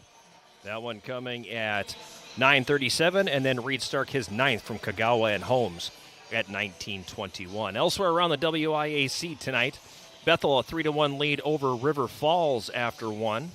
Augsburg leading Stout 1-0. That is with about 14.5 minutes to go in the second period, so a fast mover going on down at the Finetti Community Center. MSOE leading Eau Claire 1-0. That also with about a little over 14 minutes to go in the second period in Eau Claire. St. Scholastica leading Stevens Point 3-1 early in the second period. Wyack taking a beating tonight. And then St. John's and Northland tied 2-2 early in the second period. Shots currently 23-10 favoring St. John's, but score tied 2-2 in that one. So here 2-0 Yellow Jackets. Shots 11-8 favoring the Yellow Jackets, and we've got 1:52 of 4-on-4 hockey that'll carry over into the start of the second period. 2-0 Yellow Jackets. We'll take a break and come back with a drop of the puck right after this. This is Yellow Jacket Hockey on 91.3 KUWS Superior and Yellow Jacket TV, an affiliate of the WIAC Network.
Arena, a little over a minute away from the start of the second period. Yellow Jackets with a 2-0 lead. Let's welcome back your UWS. Okay, that was still very loud and very still peeking out a little bit too. So the gain, I don't know. I'll have to play around with that at some point. I don't feel like doing it right now. So at any rate, both teams have stepped back on the ice here. Programming note: Jackets are back home tomorrow evening, 7:05 face-off. 6:30 pregame show on 91.3 KUWS and Yellow Jacket TV as the Johnnies come to town. Jackets and Johnnies didn't play last season, so it's been a couple of years. All kinds of St. Cloud area teams up here this weekend. The St. Cloud State men's and women's basketball teams are up in the Twin Ports to play at UMD this weekend. Aha! So a lot of those central Minnesota squads making the trip up here to the Twin Ports. Getting familiar with locales like Malacca and Mora. Yes. If that's the route they indeed do and every take. quick trip along the way. Kobe Grant defends the goal to our right here as the Jackets go right to left. They win the opening face-off of the second period. On the left wing, Roosevelt over to the right side now for Axel. Wanted to one-touch pass that to Tyler Ryder, but the puck got caught up in his skates. It's tied up along the right wing half-board right now. Cobbers come out with it here, and they will start back the other way. Across the Yellow Jacket line, a long shot from center taken by Hargindegi. Swallowed up by Kobe Grant. He'll hang on. Face-off coming here in the Yellow Jacket zone. It might end up being the first official shot on goal for Hargindegi tonight, but he's been an impact player for the Cobbers thus far. He's been their best player. No doubt about it. Face-off will be to Grant's left. Dauphiné will take it and go forward with it and carry to center up the left wing. A flick of the backhand, and it comes down in the Concordia zone left corner. Good hit down there. Dauphiné comes out with the puck, takes a little hook from Halliday. Now it's picked up by Danziger, leaving it for Dauphiné. Dauphiné spins off a check, carries out to the right circle. Still has possession in the slot, works it into a shooting position, but then finally gets tied up by Halliday, and the puck's going to come back the other way. Hargindegi across the Yellow Jacket line, broken up there by Danziger. Then he whiffs on the clearing attempt. But even his whiff had enough on it to get it out to the neutral zone. Gobbers now on the left wing. They flip it ahead into Yellow Jacket territory. There's a steal shot right on in front by Hunter Olsen. And he'll be stopped by Grant, who covers it up. A rare mistake from Dusty Bergstrom as he kind of thought he had more time than he did, I think, and got his pocket picked. Yeah, dangerous turnover there. Kobe Grant made a great save to keep this game 2-0. And then the Yellow Jackets were beneficiaries of a quick whistle, and the referee quickly apologized for it. Puck behind the Yellow Jacket net now, O'Leary. His pass hits a skate, and that will harmlessly roll into the blue paint where Grant covers. So we'll do it again. Face off to Grant's left. 18:46 remaining in the second period. 2-0 Yellow Jackets. On the campaign, when the Jackets lead after one, they're 5-2. Rasmussen to center. He crosses the line. High slot, a shot save made by Kucher. Rebound picked up on the right wing and carried behind the Cobber net by Rasmussen. Feeds Dvorny at the left point. Dvorny passes it down left corner. Stark gives chase. His pass is going to be broken up by Hunter Olsen. And it's going to be played back out into the neutral zone. Holmes backs it up to his own line. Over to the left side, Dvorny. Frank Dvorny now up the left wing into the Concordia zone. Down to the left corner now. Has it poke checked off his stick. Scooped up by Hanson O'Leary, and it is stolen away. Stark from the left circle tried to feather that one for Dvorny in front, but it was broken up. Probably would have been better off taking the shot there. Penalized players are back on, so we are 5-on-5 here with the puck in the right wing corner. Concordia zone. Colin Pedersen has it now. Throws it into the right circle. Kagawa stick handles, fires, and the save made by Kucher. Rebound Francois. Up top, Holmes, right point. A shot save is made. Rebound was there. Going after it, Pedersen, but he tripped over the leg of the goaltender, and the puck is going to be taken by the Cobbers and cleared. Now across the Yellow Jacket line, O'Leary from the right circle. Cuts to the middle and fires, and Grant makes the save there. Another point-blank opportunity for the Cobbers. And Kobe Grant keeps it a 2-0 game. Jackets the other way now. Kagawa in the left circle. Couldn't settle the bouncing puck down, and it's going to be driven back into Concordia territory behind the net. Brady O'Brien up the middle for Henkemeyer Howe. For Westland, who tips it into the Yellow Jacket zone. Brennan will chase it down, and he'll leave it for Bergstrom. Ahead for Yarmolnik, rink wide on the right. Looking for Nickerson. Not a whole lot he could do with that, but icing is waved off. Now Adam Brown for the Cobbers. Wraps that one around behind his net. It's played ahead on the right wing, but not out. Yarmolnik left circle fires, and that one stopped. Penalty coming. It's going to be on the Cobbers as Nickerson was taken down. Oh, a shot from the right point hits traffic. Nickerson on the backhand, and that one doesn't connect. Extra attacker on. Right point, Brennan, shot blocked. It's going to come out into the neutral zone. Brown touches up, and there's the whistle. And finally the penalty coming, and it's going to be the first power play for the Yellow Jackets. Nickerson with a very gritty shift there for the Yellow Jackets. He's the man that drew the penalty. Went hard to the front of the net as well. Caused a screen, might have got hit by a shot. I think he absolutely got hit by the shot. Cross-checking on Henkemeyer Howe.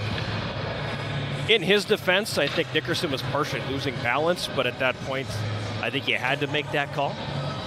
So first power play of the night, or second for the Yellow Jackets, I'm sorry. First one was 2 seconds long. Power play sponsored by Superior Waterlight and Power. Out front for Pettersson, and he scores! Second assist of the night for Ricky Kagawa. One-timer between the circles. Pettersson, and it's 3-0. This one goes all the way back to the face-off. A clean win on the face-off by the Yellow Jackets that got the whole thing started off right. And then another fantastic pass from Kagawa, who put it right in the wheelhouse for Pettersson, and Pettersson blasted it home. I didn't even get the sponsorship out of my mouth, and they were scoring goals on that one. Power play goal for the Yellow Jackets, third of the season for Pettersson. And I'll apologize in advance for the overly distorted goal call that you are probably about to hear, but we'll continue to play around with the levels on that. We'll wait if there's a second assist. They are going to give Holmes an assist as well, so Kagawa and Holmes with 2 helpers apiece. Jackets lead is 3. And a rare power play goal. Only the 6th of the year for the Yellow Jackets. By the looks of it, I think we're going to see more of them in the second half than we saw in the first half. Oh, they moved the wind draws and moved the puck like that. Meyer for cross-checking. That penalty was assessed at 3:39. Scoring for your Yellow Jackets on the power play. His 3rd goal of the season and 6th of his career, number 16, Colin Pettersson. He got an assist from number 19, Iki Kagawa, and number 8, Blake Holmes. All right, so I brought the volume way down. Maybe that helped. I don't know. At any rate, puck is in the Yellow Jackets zone right now. Stark on the left wing tried to tip it ahead, but it was blocked, and then it'll be sent down the right wing boards and into the netting, and we're going to get a face-off here.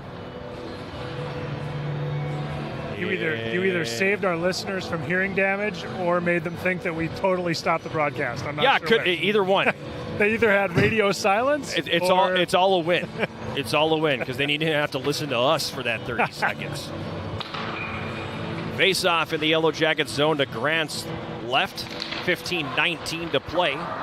Second period, 3-0 Yellow Jackets. Sauter on the left wing sends it into the Concordia zone. Ishmael in to help out. He sends it down low. Sauter gets knocked down. And what's the stoppage for there? Oh, they're calling a penalty on it. They're going to call it. I mean, Sauter did get cross-checked. I just didn't expect the penalty call. And it's going to be a power play for the Yellow Jackets. Cobbers just keep digging this hole deeper and deeper. Now UWS, with suddenly a very confident-looking power play, will get another chance. Looks like this one will come out with Blake Holmes being the only defenseman on the ice for the Jackets. Iki Kagawa is manning the other point right now. John Blake for a cross-check, 4:53. Power play sponsored by Superior Waterlight and Power. At the left point, Holmes down to the left board. Rasmussen, he'll send it deep. Now Now Pedersen left corner, left point, Rasmussen in the middle for Holmes. Pass goes off the skate, and back the other way come the Cobbers, short-handed. They pick up speed across the Yellow Jacket line. Puck comes in on goal, played ahead beautifully there by Grant. 3-on-2 for the Jackets now. Pedersen across the line, Setter left circle. Setter will pull up there and try to settle it down. Gives it deep left corner, Rasmussen out front for Kagawa, and it just hopped his stick. On the right wing, Holmes rather, his pass intended for Kagawa is intercepted. Cobbers will send that all the way down the ice, and it's going to be played right back the other way quickly by Grant. Kagawa couldn't handle the pass, and the Cobbers will ice it. Good read by Triggs there to understand what Holmes was trying to do with that puck. Ended up intercepting it and sending it the distance. On the left wing, Roosevelt, he dumps it in. Puck ends up right wing side where Dauphiné has it here. Dauphiné to Stark on the right wing board. Right corner, Dauphiné, 45 seconds to go in the power play. Dauphiné behind the net now for the Jackets. Works himself free up top. Axel right point. Ryder left point takes the shot. Held onto it a stitch too long. And Jack Westland gets a stick on that and deflects it over the glass and out of play. Key moment of the game here. Cobbers need a kill to keep this one close. It's even trickier with the long change in the second period. 35 seconds to go in the power play. 13:42 to go in the second. 3-0 Yellow Jackets. Roosevelt behind the net. Carries to the left corner up top. Ryder left point fakes. Now carries down the board. Tried to take that one through and it was blocked. In the right corner, Roosevelt. Was ready to pick it up, and it hit a spot on the boards and kicked behind him, and the Cobbers take it and send it all the way down. Yellow Jackets forced to regroup here with 10 seconds to go. Now Stark up the left wing into the Cobbers zone, across the line, left circle, fans on the shot, but gets it back. Stark on the left side, carries up top, leaves it at the left point for Ryder. Ryder spins away from the check, sends that one over. Axel winds and fires, it's blocked. Penalized player back on, so Cobbers kill that one off. Yellow Jackets 1 for 3 with the power play here. On the left wing boards, now the Cobbers get it. They'll flip that out to neutral ice, then peel off for a line change. Ryder sends it up the left wing, Dauphiné for Sauter. Sauter across the line, dances around one man. Stays with the puck left corner, gets away from one guy, loses the puck. In to help out Ishmael. It comes up toward the blue line. Cobbers will intercept now and come back to center with it here. Halliday picks it, or crosses the line rather, dumps it in. Jackets regain control as Bergstrom moved up the left wing and gave it to Sauter. Puck held in. Shot taken from the right point by Halliday. Steered away by Grant. Jackets go to clear, and it comes out into the neutral zone. Halliday backs it up to his own line. His pass takes a wicked hop off the boards. Otherwise, Ishmael was gone. Cobbers back on the attack. Centering attempt, block penalty coming on the Yellow Jackets. And it's going to be a Concordia power play. Tripping will be the call. That left Hunter Olsen careening into Kobe Grant and the Yellow Jackets goal. Now the Cobbers will get themselves a power play. Opportunity to try to claw back into this one. Rasmussen for tripping at 8:05. Second power play for Concordia. They're 0 for 1. They had the advantage for 2 seconds. Literally a puck drop and nothing more. They win the face-off here. On the left wing, Pedersen to clear it, doesn't come out. Following the play, Blake Holmes, and he'll send it all the way down. Go back to last weekend, I thought Blake Holmes might have been the best defenseman. He's been really good tonight, too. Cobbers up to the left wing, across the Yellow Jacket line. Miller dumps it in. Jackets intercept, and they'll carry it back up ice. Up the left wing, Pedersen plays that one into the middle for Francois, but it was out of his reach. And Concordia, will regain control here. It's going to be carried to center. Across the Yellow Jacket line, Luche on the right wing. Taken from him, and it'll be sent all the way back down the ice. Pedersen with a really solid PK shift there for the Jackets. Jacket penalty kill coming into the game at 87.8%. They've allowed 6 power play goals in 49 chances, but have countered with 4 shorties. Technically 5 if you go back to that St. Scholastica game when Ishmael scored on the penalty shot. Jackets were shorthanded there. But the penalty shot while shorthanded does not count as a shorthanded goal. The more you know. On the right wing, Skyme for Concordia had his pass broken up and sent all the way down the ice. Picked up down low here by the Cobbers behind his net Halliday. 30 seconds left in the penalty to Rasmussen. 10:20 to play second period, 3-0 Yellow Jackets. Halliday's pass takes a wicked hop off these boards, my gosh. Comes all the way down. Jackets get it back, and Dauphiné shorthanded, fires that one ahead. Looking for Ishmael, but it's out of his reach. Now Ishmael picks it up behind the goal, tried to center, but it was blocked by Luce. Cobbers will come away with it here. It's passed ahead on the right wing for Olsen. Rink wide feed on the left for Skyme. Across the Yellow Jacket line they come. Rasmussen out of the box. Jackets 2 for 2 on the penalty kill here. Shot right at the top of the goal crease. Kicked away by Grant. It comes up to the line, and it's going to be muffed there and come back out into the neutral zone. Backing up with it here, the Cobbers. Send it ahead on the left wing. Tipped into the Yellow Jacket zone there. Giving chase behind the net now. Blake Holmes. Holmes for the Jackets. Had it, then lost it. Zach Kennett for Concordia. Moves it up to Luce at the left point. He gets away from Dauphiné. Luce down the left wing boards. Dauphiné shadowing him. Puck battle of French names. Now the Jackets get control, and it's going to be Devorny to center. Devorny, a 1-on-3 across the line as the Yellow Jackets are changing. Luce picks it up. Sauter runs into him, and that will deflect up into the Yellow Jacket bench. And we'll get a face-off here in the Yellow Jacket zone with 8:58 to go in this second period. It's a 3-0 Yellow Jacket lead. It gives us an opportunity to remind you. There it is. If you can't get enough of the Yellow Jackets, tune in to Eye of the Swarm, the official podcast of Yellow Jacket Athletics. Join the Big Sound Matt Johnson and me throughout the years. We sit down with Yellow Jackets student athletes, coaches, and other guests. Eye of the Swarm is available on Yellow Jacket TV, on UWSYellowJackets.com/podcast, Spotify, iTunes, or wherever you get your podcasts. Trey Sauter continuing to be highly involved in this one, absorbing an extra cross-check there from Jackson Luce down in the corner. It's been a big night for the freshman from Swan River, Manitoba. Across the bridge at Amsoil Arena, Minnesota Duluth St. Cloud State scoreless in the second. I wonder if they got like a group deal for all the buses that are coming this way from central Minnesota. Gotta check with Visit Duluth on that one. Hotels.com, have we got a deal for you?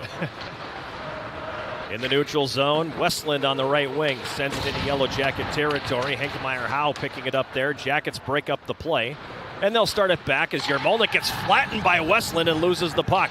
Now into the slot for Henkmeyer-Howe, who couldn't handle the saucer pass. Long shot from the left circle is going to miss wide, and that's going to careen all the way down the ice. Picked up there by Halliday. Now Bjorgi for Concordia up the left wing. It kicks off the left wing boards into the slot. Cobbers will clear. Westland now sends it into the Yellow Jacket zone. Weak shot on goal, steered away by Grant. Jackets back the other way with Yarmolnik to center. On the left wing for Blake Setter, a long shot, save Kucher. Now in the left corner, Yarmolnik works it to the circle, gives it to Setter up top. Ryder at the left point. Back to Setter on the half wall. Tires a shot, and the save is made by Kucher.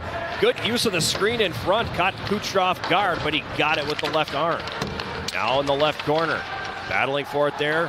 Roosevelt up top at the right point. Axel in the middle now. Ryder gives it off left circle. Roosevelt couldn't quite pull that one to the forehand and get the shot away. It comes behind the net now. Stark. He loses the handle on that, and Concordia will come out with it and play that to center. Axel breaks it up at the red line, plays it right back into Cobber territory. Bjorgi retreats behind his net. Ahead for Olsen on the right, broken up by Dauphiné, who drives it back deep. Now Halliday from behind his net. Carries it out into the neutral zone. Fans on the dump in, but it gets it back as Stark didn't realize it was in his skates. And It's going to be played into the right wing corner, Yellow Jacket zone. Dauphiné takes it. Ahead on the left wing for Stark. Stark pokes it by a one-man. Then the Cobbers regain control and dump it into the Yellow Jacket zone. As we pass the 13-minute mark of this second period, 3-0, Yellow Jackets in front. Puck flipped down into Yellow Jacket territory. Axel chokes up and chips it ahead. 2-on-1 for the Jackets here now. It's Dauphiné over to Stark left circle, but he tried to send it back across and lost control. Now a long shot tipped in front by Dauphiné and the save made by Kucher. It's played back behind the Concordia goal. Cobbers pass it up the right wing. They get to neutral ice and it's dumped in by Dahlheimer. Left wing corner, Yellow Jacket zone. Puck comes back behind the net, centering feed broken up. Danziger knocks on reach, gets it back and fires it deep. Under 6 minutes to play here, second period, 3-0 Yellow Jackets. Up the right wing, Skyme dropping it off. Blaze Miller centering attempt. That's going to be stolen by Holmes, and the Jackets come back on the attack. Rasmussen wanted Holmes on the left wing, but it's blocked. Loose puck in the neutral zone here. Devornay has got it, gives to Kagawa, and he'll dump it in. Puck comes around now to the right wing corner. Francois behind the net for Pettersson, but it was out of his reach. Pettersson pursues. Now Kagawa left corner. Kagawa bounces off the check. Pinned to the boards by Adam Brown, but Kagawa somehow comes out with the puck. He's my new favorite player. There's no two ways about it.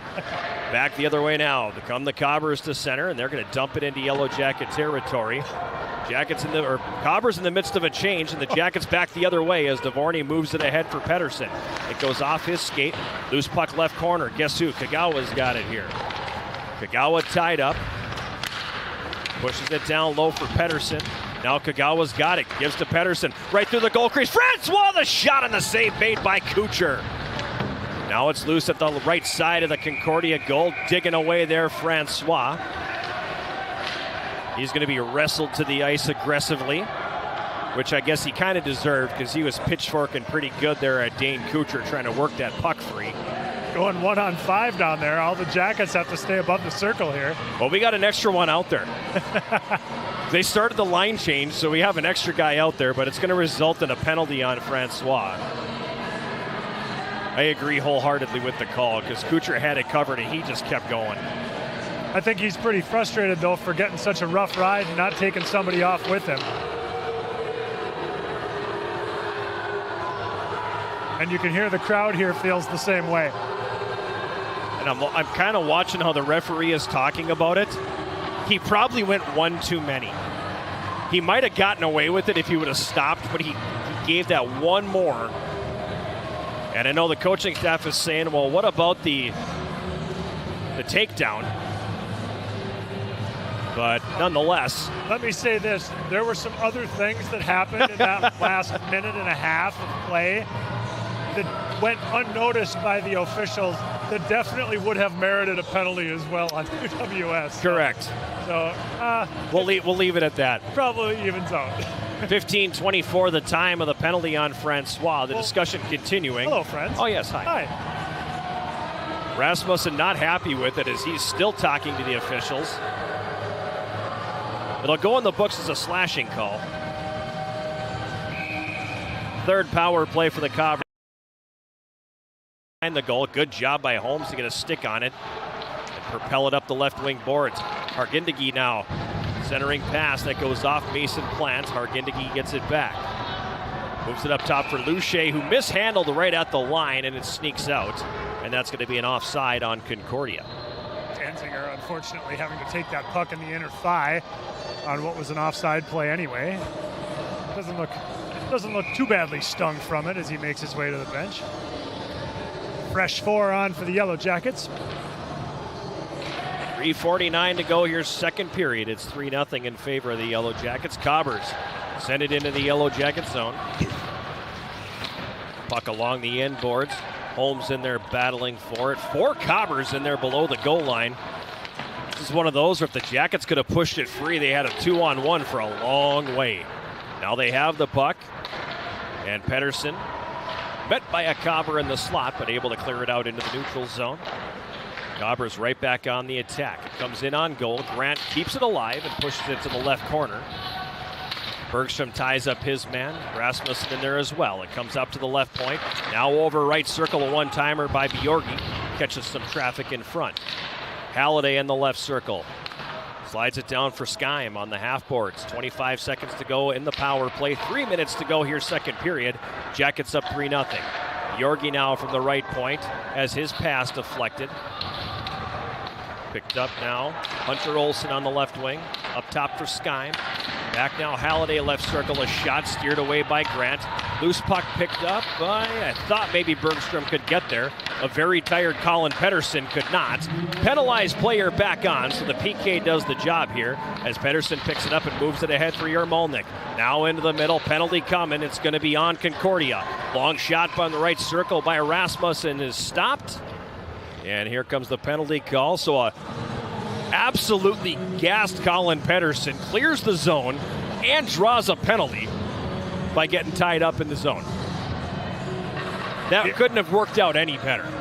Yeah, great penalty killing shift there by both groups of PK men for the Jackets. And then to come out of it with a power play to boot, that's as good as it gets. Also credit to Kobe Grant. Calm, cool, and collected there between the pipes, making the saves when they need him to. Caden Triggs goes to the box. 2 minutes for holding. Time of that penalty, 17:35 of the second period. Fourth power play for the Yellow Jackets. 1 for 3, and as always, this is sponsored by Superior Water, Light, and Power. Puck's going to be cleared back the other way after the Yellow Jackets nearly made it 4-0. Daniel Roosevelt paid the price for that opportunity. Jackets now heading 200 feet on the left wing. Stark loses the handle on it right at the line, and now the puck played back to Yellow Jacket territory. Evan Axel gives it to Ryder, who's going to move it ahead. Carried up ice by Stark across the Concordia line. Drops it off on the left boards for Roosevelt. Roosevelt into the left circle. Stark turns and fires, and that one catches traffic in front. Pops in the air. Comes down left corner where Roosevelt has it. Now it's going to be played all the way down as the clearing attempt splits to the end, goes the distance. Both teams will change personnel. 1:05 to go in the power play. 1.5 to go second period. 3-0 Yellow Jackets as Holmes carries up ice. Holmes picks up speed, comes across the line, loses the puck at the last minute. Failed clearing attempt held by Kagawa. He played it into the middle. Comes back to Kagawa again. He's got the puck on a string. Takes the shot left circle, and diving in front of it was Hargindegi to get a stick on that and deflect it out of play. Man. He makes things happen. And they've got a good group here. I mean, Pettersson doing yeoman's work, keeping that puck alive after killing a penalty just a couple minutes ago. It's a fun team to watch. Having a blast out here tonight. 44 to go in the power play. Face off to Kucher's right. Jackets win the draw. Kagawa in the slot. Takes the shot. He hit the post. Had Kucher beat and clangs the iron. Rebound picked up and sent all the way down. Jackets forced to regroup with under a minute to go. Is picking up speed to center. Holmes taking some lumber as he comes across the Concordia line, but keeps it moving forward. And a shot and a goal! Blake Center following the play. Snaps the shot off. Power play goal. 4-0. Blake Holmes showing some good speed. Making another end-to-end rush. Driving the puck deep down into the slot. Setter was Johnny on the spot. Fired that loose puck home to make it 4-0. And that's a second power play goal on the night for UWS. Yeah, baby. We're going to be over 10%, Jason. I don't quite know what to do. This power play's a wagon. 2 for 4 tonight. Wagon indeed. Jackets win the draw, and Dvorny will dump it in. Setter's second at 19:12 of the second period. 4-0 Jackets now up top. Dvorny fires, and that catches traffic in front.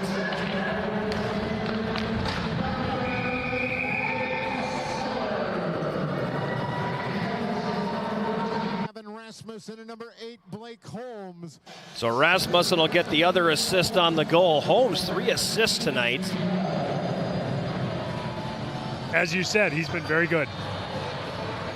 whole team has been good. Yeah. What a great game they've put together so far. I say so far because there's still a full period of hockey here, but boy, Jackets win the draw at the right point. Danziger mishandles. Lays it back to his own line. Dvorny up the left wing. Nickerson, he mishandles, but gets it back. Then his pass is broken up. Cobbers will send it in. Danziger able to chase it down. Puck tied up in the left wing corner. Jackets get it. And they'll clear that one out to neutral ice. It's going to be pitchforked back in. And that's going to do it here for period number 2. So 2 periods here tonight, Jason, and twice now the Jackets have scored in the final minute of the period. Once is hard to swallow, twice is a backbreaker. Yeah, absolutely, especially to make it 4-0 on home ice. Definitely a deep hole for the Cobbers to dig out of.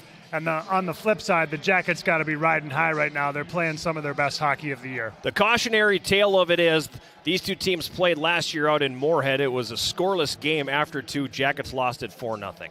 So look no further than that. Yes, if you need any kind of what's the word I'm looking for here? The wordsmith. But if you need anything to look at that would make you go, maybe it's not over. It's that third period last year. Right. And it was a gross period. It was awful. I felt really bad for Kobe Grant because he started that game and had the shutout going through 2 periods. And that was the early part of the season where they gave him no run support. And he came out of that one going, I just don't understand what I have to do. Well, apparently I have to be perfect. But a new year and a new situation. Yes, and he has been outstanding here tonight, as has everybody in front of him.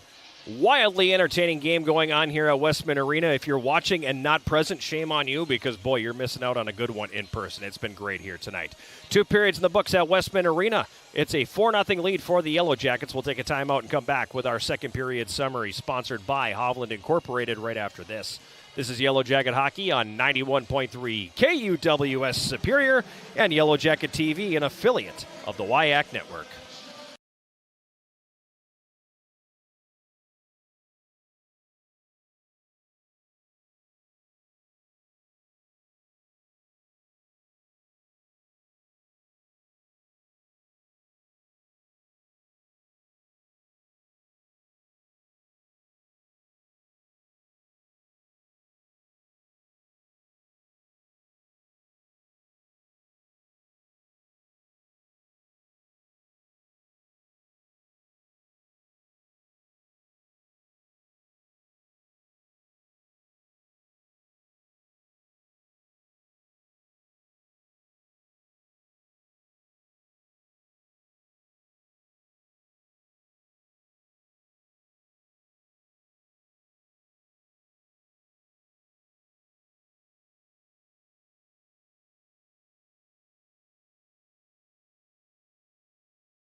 We're back at Westman Arena. It's our second intermission, sponsored by Hovland Incorporated.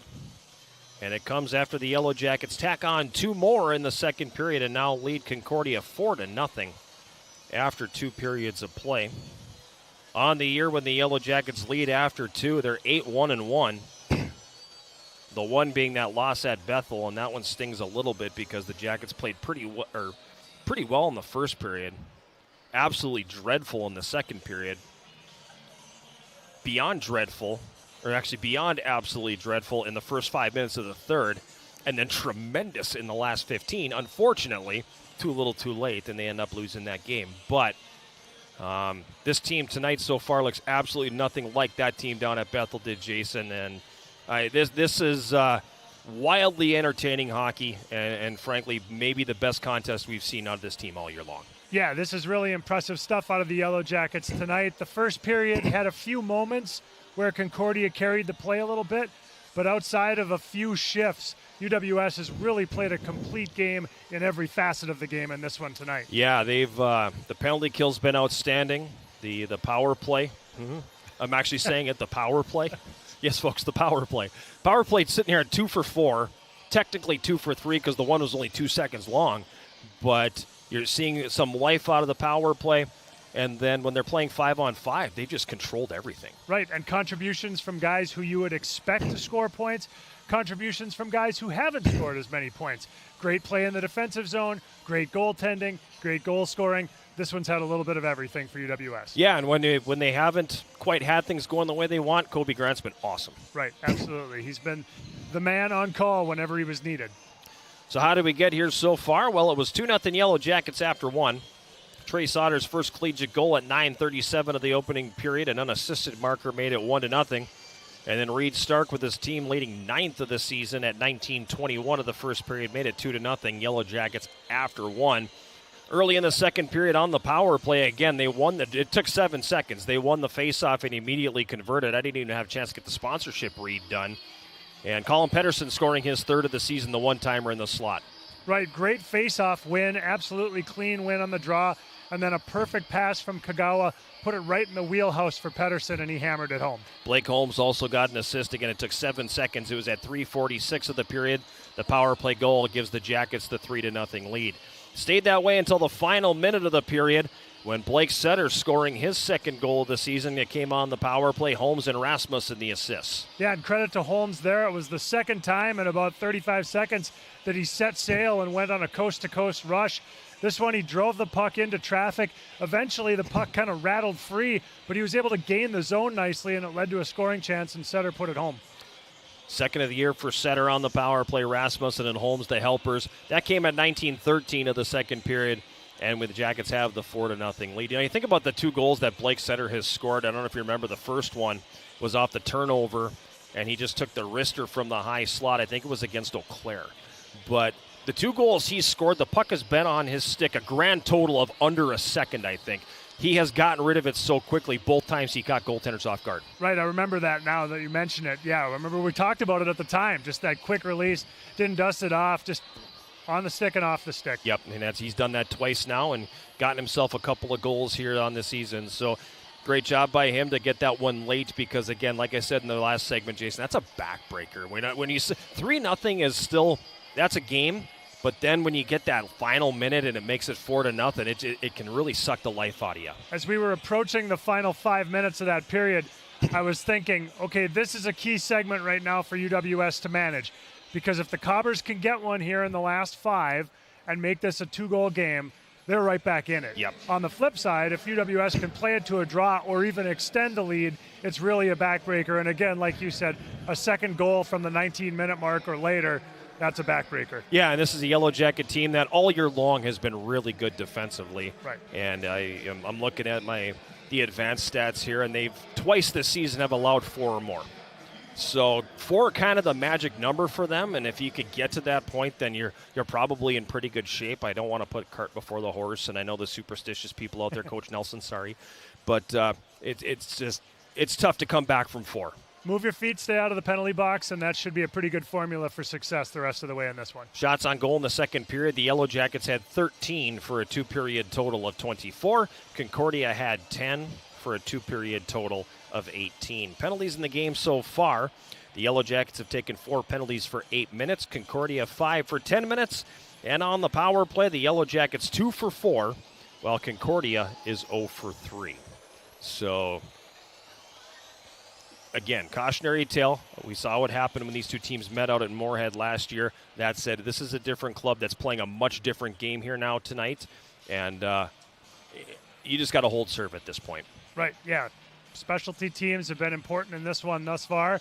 Hopefully there just isn't a lot of specialty teams playing in the third period. Yeah, let's go back to that stretch of the first period. We had 5 minutes without a whistle. Let's do that twice here. Put this one to bed and start thinking about St. John's tomorrow. But we still got 20 minutes to play here. Yellow Jackets with a 4-0 lead. We'll take a timeout and come back with more of our second intermission, sponsored by Hovland Incorporated, right after this. This is Yellow Jacket Hockey on 91.3 KUWS Superior and Yellow Jacket TV, an affiliate of the WIAC Network.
Back here at Westman Arena, about 7 minutes away from the start of period number 3. The Yellow Jackets with a 4-0 lead over Concordia College after 40 minutes. Elsewhere around the WIAC, after 2 periods in River Falls, Bethel with a 5-3 lead over the Falcons, outshooting the Falcons 27-21 in the game thus far. UW Stout has come roaring back, and they now have a 4-1 lead over Augsburg. The Empire strikes back. Well, that was a 1-0 lead for Augsburg after the first period. And it was like, well, okay. And then now we see that Stout coming alive in that second period and able to string some goals together. So they have a lead early in the third period, 4-1 over the Augies. MSOE midway through the third period, leading Eau Claire 2-0. So the Blue Golds, who have had a very un-blue gold-like season here in 24-25, find themselves trailing on home ice 2-0 to MSOE. Stevens Point has come back and tied St. Scholastica 3-3 after 2, and they've also taken the lead in the shots on goal department, 23-22. That'll be an exciting finish in that one. Peyton Hart, who scored the insurance goal against St. Norbert last Saturday with a pair of goals in this one, also had I think one, maybe 2 against the Yellow Jackets when they played back in November.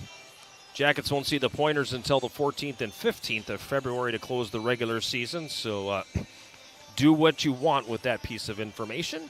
And then early in the third period in Ashland, St. John's a 4-3 lead over Northland. Shots 37-19 in the game favoring St. John's, but Northland hanging in there against the team that the Yellow Jackets will see here at Westman Arena tomorrow night. 7:05 face-off, 6:30 pregame show, 91.3 KUWS and Yellow Jacket TV. And hopefully the Yellow Jackets talking about potentially winning their 8th straight when we hit the airways for that one. But still, full period of hockey left here tonight. And Yellow Jackets have put themselves in great position to win their 7th consecutive game as they lead Concordia 4-0 after 2. We'll take one more break and come back with the start of the third period right after this. This is Yellow Jacket Hockey on 91.3 KUWS Superior and Yellow Jacket TV, an affiliate of the WIAC Network.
Just bring the pen.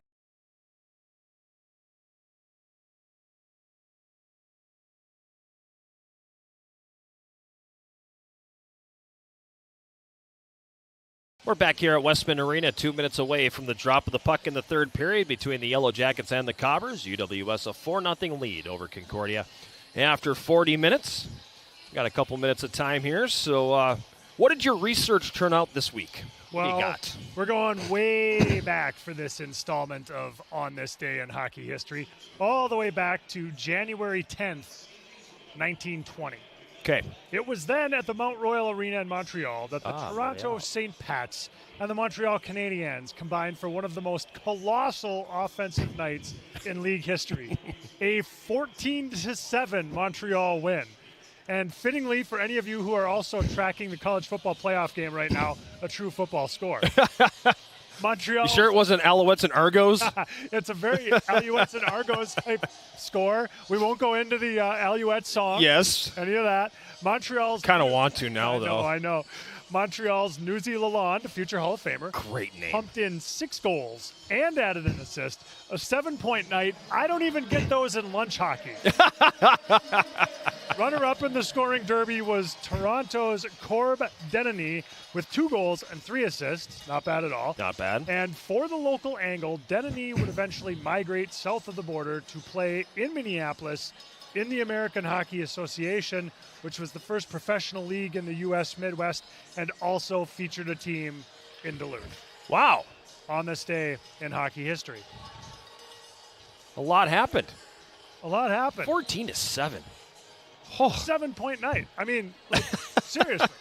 I mean, you got to go back to, like, Pee Wee for one of those nights for you.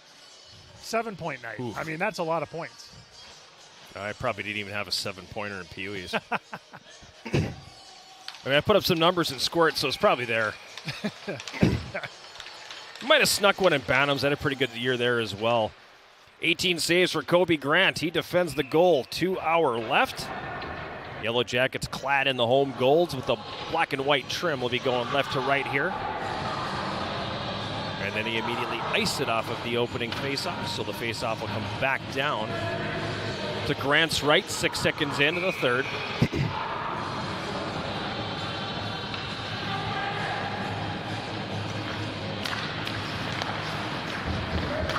Francois wins the draw. Axel loses the lumber. Centering pass is going to be tipped wide of the Yellow Jacket net. Comes up now to the right point. Pettersson pokes it to center. Kagawa had it and tried to take off, then over skates. And Concordia will regroup. Francois blows a tire on the forecheck, and the puck is going to come back to neutral. Cobbers play it down into Yellow Jacket territory, and that'll be icing, and we're going to get a face-off here in the Cobbers zone. Sorry to put you on the spot. Cool. Do you know where the Cobbers go tomorrow night? Are they going to... They go to Northland. Okay. Yes, they will have a date with the Lumberjacks tomorrow. Quick look at the schedule and make sure I don't sound stupid. Have to eat that later on. Meanwhile, Stark in the right wing corner. Spins off of a check. Loses the puck behind the goal. To the left wing corner now. Roosevelt tied up. I checked that. See, that's why I checked. They go to Stout tomorrow. Okay. So they're heading back south. Yes. And then west. Behind or up to the left point, Stark stick handles, tried to feed that one for Bergstrom, who was tied up. Now Dauphiné has got it in the left circle. Justin Dauphiné, left wing corner. Puck gets up on end. He settles it down and goes behind the goal for Stark. Stark, Danziger right circle, poked off his stick. Stark picks it up, walks, fires, and the save is made by Kucher. Comes up to the left point, Bergstrom holds, then he takes the check. Pass is intercepted, and the Cobbers clear. Stark breaks it up. Roosevelt's got it now over to the right wing. He's got Dauphiné. Has it poked off his stick by Luche. Puck bouncing around. Dauphiné gets it back, carries in the slot, turns and fires. It's blocked. And it's going to be cleared all the way back down into the Yellow Jacket zone.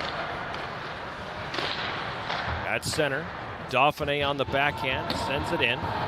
Jackets will change personnel as Luche has got it now. He'll send that one ahead to center. Plant has it poke checked off his stick. Jackets regain control now, and Sauter carries up the left wing, sidesteps a check. Kucher way out of the goal, and then he collides with Sauter. Puck comes in on goal, and they score! Kucher went down after colliding with Sauter. Jackets kept playing because it didn't stop, and they end up putting it in the empty net, and they lead 5-0. Kucher getting back up. They're signaling. I saw Isaac Hankmeyer-Howe come off the bench, and I thought he was challenging somebody first, but he went to get the trainer. Meanwhile, the pushing and shoving ensues in the offensive zone, and the Yellow Jackets have a goal out of this. Yeah, the Cobbers goaltender just came out to play the puck. And they want a penalty call on Sauter, but that's not a penalty play. No. He just kept playing or going with the puck. Yeah, he played through the goalie. Their feet got tangled. Just one of those plays that happens. It ends up working out well for the Yellow Jackets. I mean, I'd like to see the replay at some point on that. Not to put you on the spot there, Harry, but I mean, yeah, I mean, it was he reached out for the poke check, and then he ended up colliding with Sauter's leg. I mean, you can see Sauter's leg kind of buckle a little bit after the collision. And I can see why Concordia wants a goalie interference call there. I mean, anytime your goaltender gets touched, you want a penalty. But when that goaltender comes charging out to try to play the puck in the circle, the rules are a little and goes prone. Right. You know, he went down to make that play. He went down after. My mistake. My mistake. I mean, he was trying to play the puck, and then he kind of turned to try to box out the Yellow Jackets player. And, you know, there was contact, but it was sort of both players trying to play the puck. And unfortunately for the Cobbers, their goaltender got wiped out in the deal, and play just continued. Tough spot for the officials. I mean, I really don't know how else you could have called that one, actually. And I'll give the Jackets credit for continuing to play. Right. But it's going to be Rasmussen getting the goal, his second. Another assist for Blake Holmes, who is vaulting his way up the scoring chart. The Jackets are up by a handful here. Hankmeyer-Howe on the left wing, and we're going to get a stoppage, and now Yarmolnik got thrown to the ice, and he knew that was going to come. Yeah, Jack Westland just and now we got Ishmael tangling up in the neutral zone with Zach Stoner. And Concordia looks content to turn this one into I hate to say it that way, but at this point, I mean, I think they're fine with that. Yarmolnik got thrown to the ice and lost his headgear. And the Concordia player is in the box now. Ishmael and Stoner look like they're both going to head to the penalty box.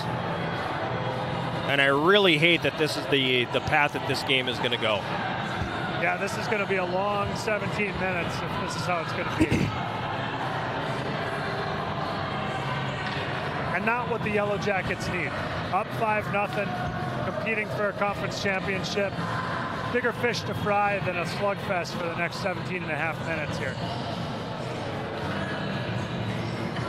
2:30 of the third period will be the time of these penalties. I didn't see who I think it's Westland who was tangled up with Yarmolnik in the left wing corner. There's two Cobbers in the penalty box, one Yellow Jacket, so you would imagine a power play is coming out of this somehow. And it's kind of a question of how do the officials grab. I don't want to say restore order because it hasn't exactly been lost. How do they keep it from getting out of hand here? I get it. It's a 5-0 game. Yep. I get it. Yeah, you'd expect to see some pushback from the Cobbers, but we want to have it be the kind of pushback that we saw from them in the first period. Right. Where they just ramped up the physical play in a legal way and really moved their feet and pushed hard. Not this kind of chippy pushback. Still nothing on the board.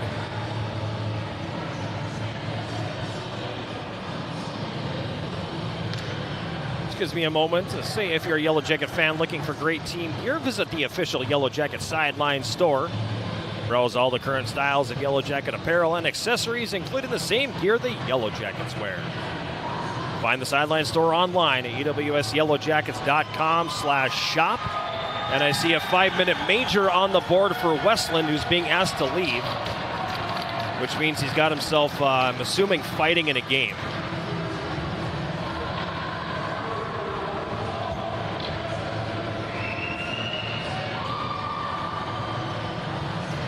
So this is going to be an extended power play for the Yellow Jackets if they can keep their heads.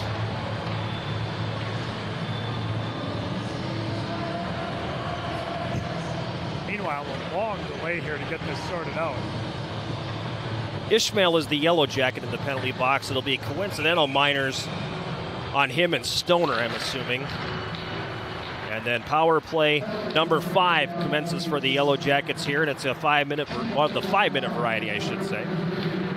Rasmussen taken down as he was carried into the zone, but you're not going to get that call at this point in the game.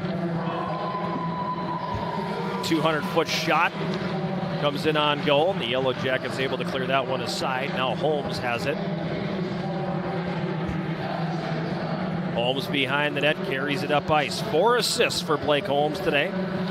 Gives it off on the right side. Pettersson up top. Rasmussen right point. Over to Holmes, left circle. Takes the shot. The save is made by Kucher. Rebound popped up behind the net. Holmes has it on the left wing. Holmes for the Yellow Jackets carries it behind the goal. Now leaves it for Setter. Setter sends it up top at the left point. Kagawa, shifty move. Gets away from the killer. Walks and fires. It's blocked. He gets it back. Fans on the pass. Gobbers will get it and go to clear and put that one up into their bench, and that one got the coach. That one got the coach. He went down and buckled over, and that catch him up in the head? That's no good. No. He seems to be okay, but oof. I never did hear what the penalties were.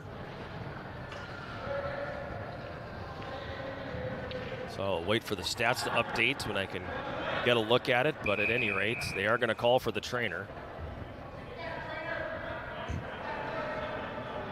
So you mentioned the 4 assists for Blake Holmes. Would that be a career high? I would imagine, well, here anyway. That's a big night. Yeah. I don't. He hasn't done that here before, and I would hazard a guess he didn't do that at Utica either. At any rate, 4:01 to go in the power play here. Face-off controlled by the Cobbers. Another one rifled up toward the bench, but that one hits the boards and comes all the way down the ice. Yellow Jackets will be forced to regroup. Ryder up on the, passes that head on the right wing. It's going to be intercepted. Back the other way they come. Blaze Miller from the left wing is shot in on goal. Grant will make the save, and then he'll cover. And we'll get a face-off this time in the Yellow Jacket zone. Fairly staccato start to this third period. I know, I feel like it should be almost done. Yeah, that long delay after the skirmish made it feel longer, but still. Less than 4 minutes elapsed in this one. Roberts controlling the face-off. Jackets get it back now, and Stark takes off the other way. Stark up the right wing, takes a shot, right circle, save, rebound by Dauphiné is just pushed wide. Axel holds it at the left point. Ryder into the right circle for Stark, back up top for Ryder. Walks it, feeds it for Axel in the left circle now. He took stick handles and fires, it's tipped. Comes to Stark, right circle. Up top at the right point, Ryder back to Stark. Top of the left circle, Axel. Axel stick handles, gives it to Stark on the right wing board. Back for Axel now as they trade places. Behind the net, Roosevelt. Roosevelt into the high slot. It goes off the stick of Stark right to Ryder. Then Ryder tried to go back to Stark with it. It's intercepted by Mason Plant and sent all the way down the ice. Somebody's got to take a shot. I am nodding in agreement for those that can't see me, which is nobody except for you. On the right side. Nickerson dumps it in. It's going to be chipped past him, and that's going to come all the way back down the ice. 2.5 to go here in the major power play for the Yellow Jackets. 14:50 to go, third period. It's 5-0, Yellow Jackets leading. Nickerson up the right wing across the line. Lead pass for Danziger picked off. Right point, Bergstrom holds it, winds, fires, and scores! Dusty Bergstrom with the shot from the right point that gets past Kucher.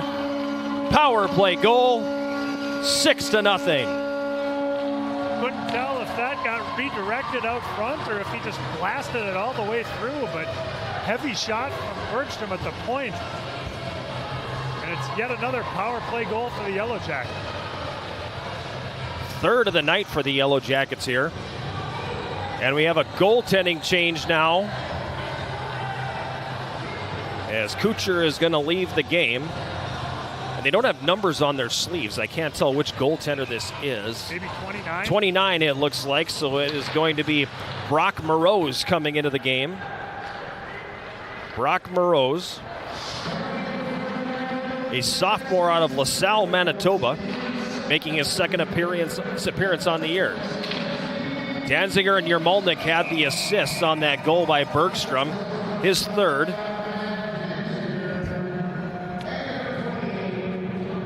And then the Jackets come down and have another shot on goal. It is stopped by Morose. Face-off will be to his right. 14:22 to go here in the third. 6-0 Yellow Jackets. Everybody gets custard, by the way. Yeah, baby. Kagawa right circle. Feeds that one up top. Holmes has it now. Kagawa right circle. Stick handles.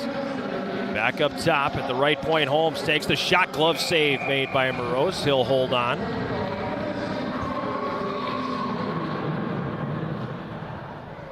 Good traffic out front there. Tough save from Morose, having to fight through the traffic and see that puck. Face-off is going to be to the left of Morose. Big goaltender, 6'3". 195 pounds. Jackets win the draw. Holmes and Kagawa play catch. Holmes, Rasmussen left circle, back for Holmes. Back to Rasmussen. Killers close on him quickly, so he goes deep where he's got Setter. Setter now sends it up top. Rasmussen left circle.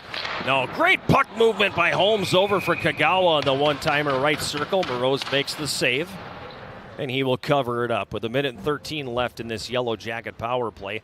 13:43 to play third period. 6-0 Yellow Jackets lead. Yeah, a bit unusual to see such a tall goaltender at this level. Division III seems to be where all of the great goalies who are under 6'2" play. Probably about 15 years ago, Gustavus had a goalie that was 6'7". Wow, just a giant. Shot by Axel from the right point, gets blocked. On the right half board now, Stark. Down low right corner, Roosevelt. Back up top. Axel, stick handles right point, plays it deep for Dauphiné. Dauphiné leaves it in the right circle. It comes to Stark. Down low, Roosevelt takes the shot and he scores. Power play goal again for the Yellow Jackets. Daniel Roosevelt, 7-0.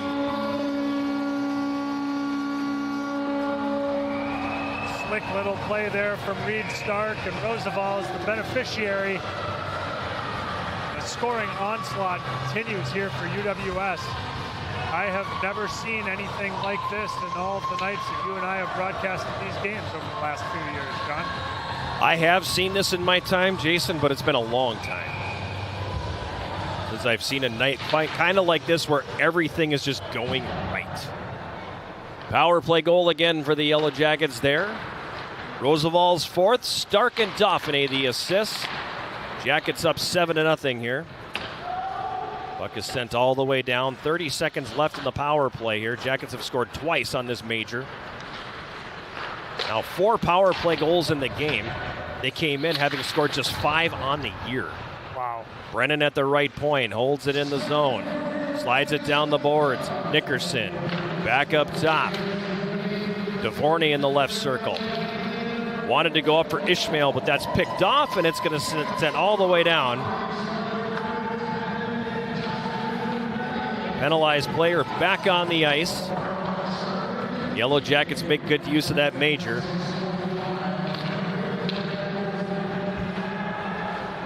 And have what is it seems to be an insurmountable lead at this point, 7-0 over the Cobbers. Puck dumped down in the Concordia zone, 5-on-5 hockey here for the first time in a while. Ishmael right corner, Yermolnik in there to help out. Yermolnik comes out with it, try to feed it up the boards, it doesn't go. Now Brennan at the right point, left point Danziger, one-timer, hits traffic in front. Pedersen tried to pick up the loose puck, but he was tied up and never got a shot away.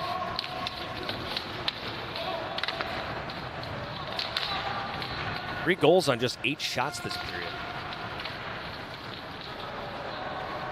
Bergstrom right point. He takes the shot. That'll be deflected. Get up over the glass and over the netting and out of play. 11:35 remaining. Face-off coming here in the Cobbers zone.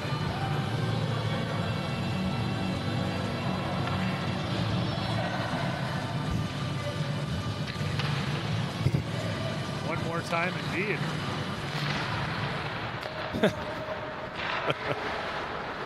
Puck dumped down into the Yellow Jacket zone. Picking it up, Blaze Miller left side. Blaze Miller in the right wing corner now. Gives it behind the net. And a penalty coming. It's going to be on the Yellow Jackets as Bergstrom's going to go to the box.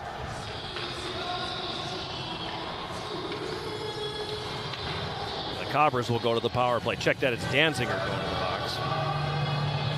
Interference is going to be the call. 8:42 of the time. Power play number 4 for Concordia.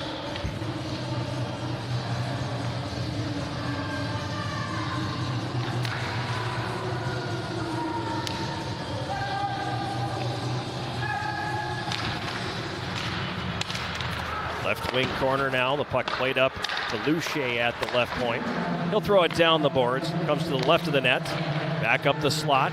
Quick shot taken, save Grant. Rebound was there and choking up to clear Axel. It doesn't go, but then Francois finds a gap and he'll send that all the way down the ice.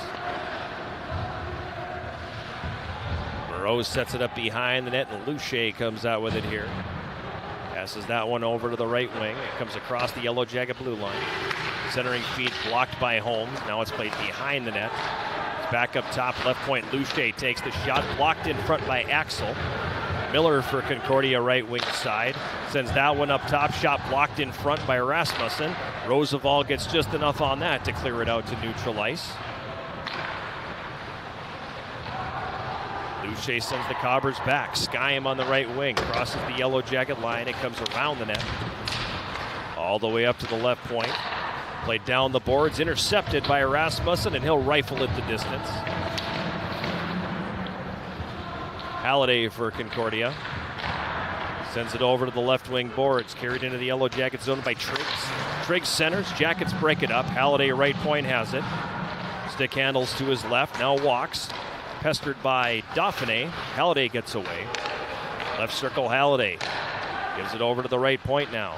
Yorkie walks it to the middle. Back to Halliday. Up to Skyam left point. He'll play it deep. Hunter Olsen's got it there. Skyam. Into the high slot, Halliday back to Skyam. One-timer misses wide. Yorgie's got it on the left wing board. Sends it up top. Long shot taken, catches traffic in front, ends up in the left corner. Halliday in the slot, takes the shot. Glove save made by Grant. No rebound. And we'll get a face-off here in the Yellow Jacket zone with 8 seconds left in the interference minor on Matt Danziger. 9:26 remaining in the third. 7-0 Yellow Jackets. Nice to see the Yellow Jacket penalty killers doing everything they can to keep blocking shots, even with a 7-0 lead. Still working hard on this PK. Face-off controlled by the Cobbers. Shot taken by Stoner from the right point, kicked away by Grant. Now into the high slot, a wrister by O'Brien gets blocked. Danziger's back on, and the Jackets have killed it off. They get it to the line, but not out. Right wing corner, Bergstrom giving chase. Dahlheimer comes there and pokes it loose. Now Setter able to clear it out into the neutral zone as we pass the 11-minute mark of this third period. 7-0 Yellow Jackets. Bergstrom to clear, banks it off the scoreboard. That'll result in a face-off coming in the Yellow Jacket zone. Could also be our third period media timeout. Referees want to go home too. Apparently not. Face off to Grant's left. Controlled by the Cobbers. Stoner right point takes the shot. Grant the save. Puts the rebound perfectly where Nickerson can get it, and he'll clear. Now the Jackets offensively with a steal. This is Center. Stoner takes him into the boards. Right corner, Cobber zone. Center gets it back, feeds it up top. Ryder threw it down low off the stick of Yermolnik. Now it hops the stick of Nickerson. And the Cobbers come back to center with it here. They come across the Yellow Jacket line. From the right wing, the pass blocked. Center picks up the loose puck. Goes behind his net for Ryder. He's ahead at center, and Nickerson tips it in. Luche starts it up ice here for Concordia. He'll flip it in. It's going to be taken there and cleared right back out by Blake Holmes. Puck comes down inside the Concordia line as we pass the 12-minute mark of the third period. 7-0 Yellow Jackets. Holmes picks up the puck. Goes up the left wing. It's intercepted now. Shot right circle, misses high. Sauter picks it up. Rink wide feet on the left. He's got Ishmael across the Concordia line. Pulls up left circle, fires high. That's going to come around the boards out to neutral ice. Jackets will regroup. Danziger ahead for Sauter, who tips it into the Concordia zone. Bjorgi behind his own net for the Cobbers. Passes that one ahead. Skyme across the Yellow Jacket line. Into the middle for Hunter Olsen, who has it poked away from him. In the right wing corner, Costello carries behind the Yellow Jacket net. Stick handles, comes out left circle. Up top, Bjorgi at the left point. Shot tipped in front, that's going to miss wide. Roosevelt picks it up. Plays it backward for Dvorny. Now they tie up right corner. Puck squirts free behind the net. Danziger up the right wing. Ishmael wanted Roosevelt. The pass is off his stick and comes all the way down. And that'll result in an icing. 6:51 to go here in the third. Jackets leading 7-0. You know, we talked after the fifth goal and then the fracas in the left wing corner about what the period was going to be like. A tip of the cap to Concordia, because they did not turn it into what it looked like it might turn into. Yes, order has definitely been restored, and you can certainly credit the players and the coaches for that. Absolutely. Ishmael now feeds it ahead for Roosevelt. He'll cross the red and dump it into the Concordia zone. He and Bjorgi go after it. Dauphiné picks up the loose puck. It's going to be played into the middle off the stick of Reed Stark and then dumped down into Yellow Jacket territory. Brennan circles behind his net, gives it to Ryder. Ryder up the left wing boards, Dauphiné to center. Across the red, he dumps it in. Comes around behind the Concordia net, Stark giving chase. Wanted to go after the puck, but his stick was held up a little bit. Now Jackets get it back out front. A one-timer from Ryder, kicked away by Moroz. Brennan right point, a shot that gets through, and a save made by Moroz. Dauphiné battling for possession, wins the battle and comes out with the puck in the high slot. Dauphiné wanted to take the shot, but he got hooked at the last second, and the Cobbers will clear that one out. Comes down into the Yellow Jacket zone. Tyler Ryder now passes that one ahead at center. It's broken up. Cobbers will play it back the other way. Icing waved off as it comes down into the Yellow Jacket zone, left wing corner. Hargindegi carries behind the net, hits the brakes, gets away from Francois, sends it up top. Luche from the left point, a shot that gets through. Grant makes the save, and the Yellow Jackets will clear.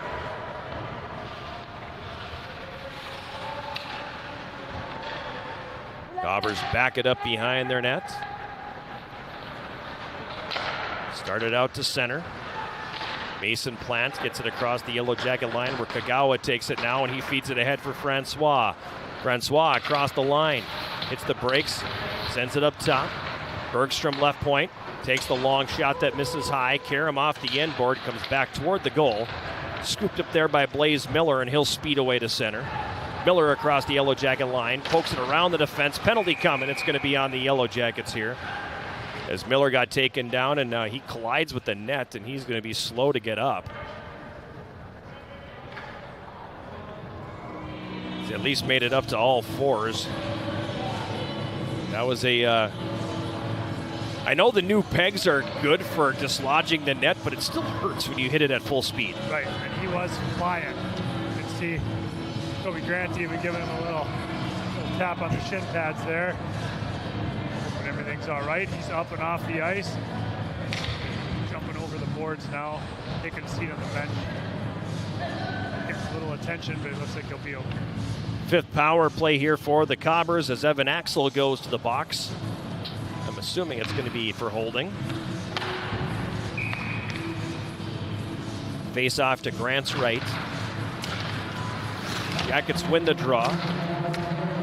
Cobbers come out with the puck. Now a steal by Rasmussen. He goes to clear. Halliday holds it in at the left point.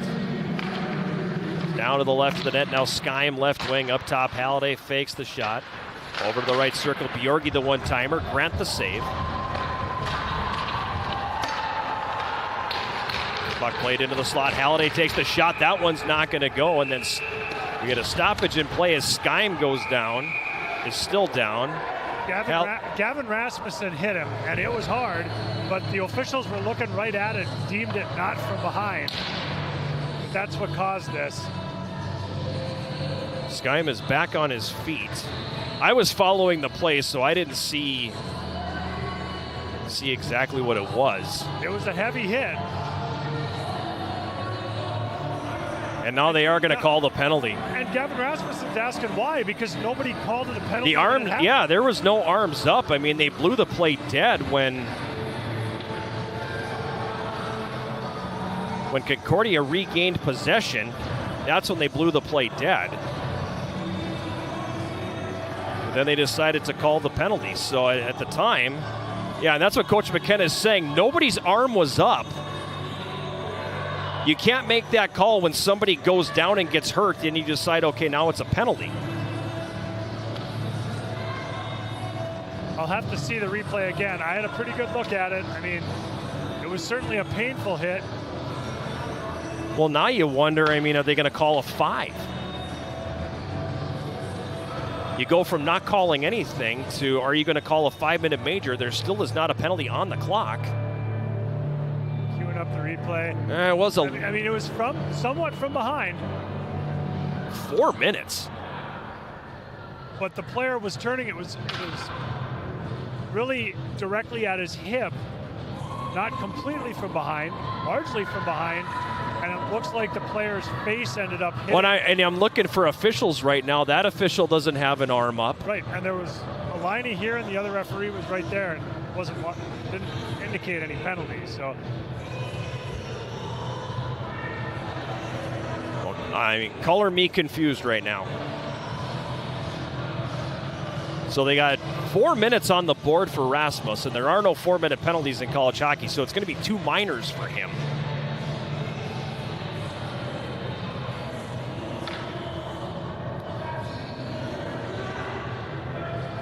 And the result is going to be an extended 5-on-3 here for the Cobbers. 15:37 the time.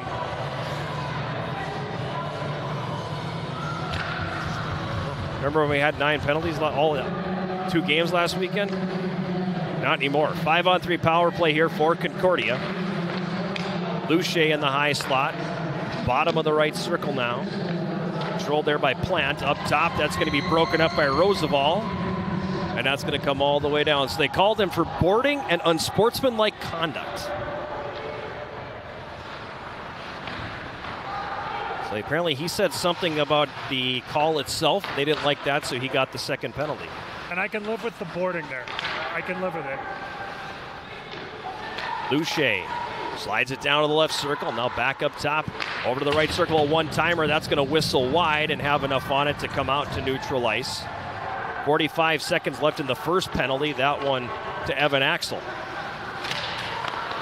Puck comes down to the left wing side now. Hargindegi sends it low, now gets it back. Sends it down low, fed out front, comes back up top to the left point. It bounces past everybody. Hargindegi controlling it here. He's got it top of the left circle. Luche in the high slot takes the shot. Grant the save, tried to cover the rebound and gets his glove out to do so. With a couple of Cobbers right on the doorstep. And we'll get a face-off in the Yellow Jacket zone. A much-needed line change for the penalty killers. 21 seconds left in the minor penalty to Evan Axel. 48 seconds left in the first penalty to Gavin Rasmussen. It's been an eventful third period. Boy, has it ever. And a long one. Yes.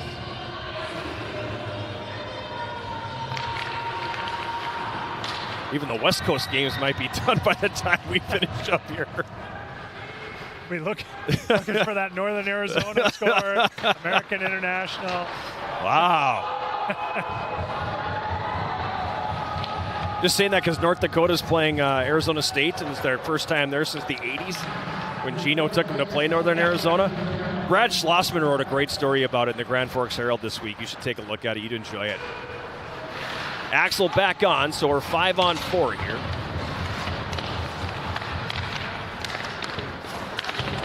Puck is behind the Yellow Jacket net, comes around to Bjorgi on the right side. He's got it at the blue line. Over to Triggs left point. Now quickly up top, Halliday. Bjorgi a one-timer, he fanned on it. It goes wide. Puck centered up front, a shot on the save made by Grant. Right on the doorstep was Costello, and Grant got the right pad on it. Now behind the net. Coming out with it here is Ryder. Ryder carries, and he'll clear. It's going to come all the way down the ice. So second power penalty is up. Now this should be the 7th power play for Concordia, if my knowledge of the rules is correct. In the neutral zone, Boucher carries across the line. The Hermantown native loses the handle on the puck, and Dauphiné will send it the distance. With 100 seconds to play here in this one, Jackets up 7-0. Up the left wing, Blaze Miller across the Yellow Jacket line, intercepted there by Nickerson, and he'll clear. I think that was intended to be a pass to Dauphiné, but he put a little too much on it, and at this point the clear works just fine. Jackets about to win their 7th consecutive game for the first time since 2009.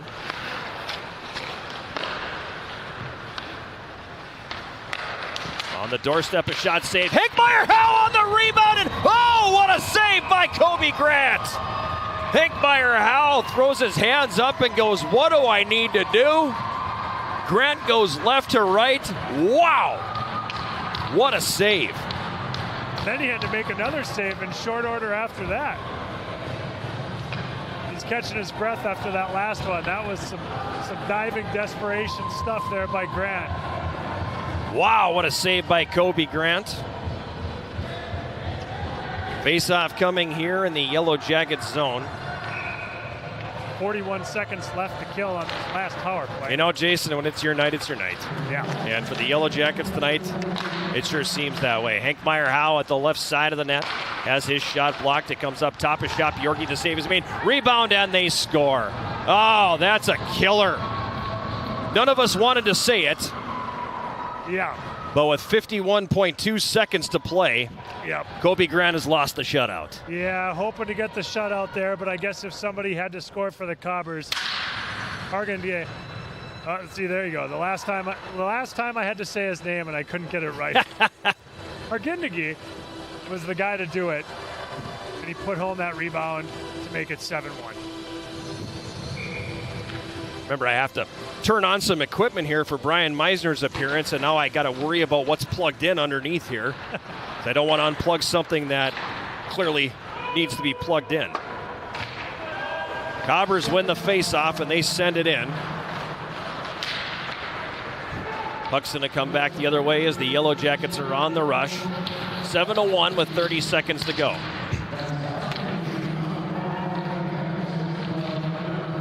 Bjorgi and Hickmeyer-Howe got the assists. The goal by Hargandia.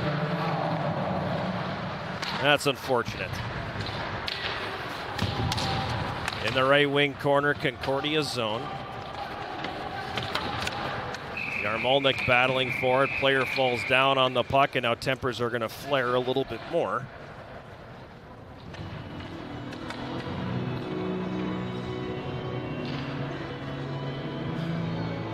Way too many cables here. John's sorting this thing out like it's a Christmas tree right now, folks.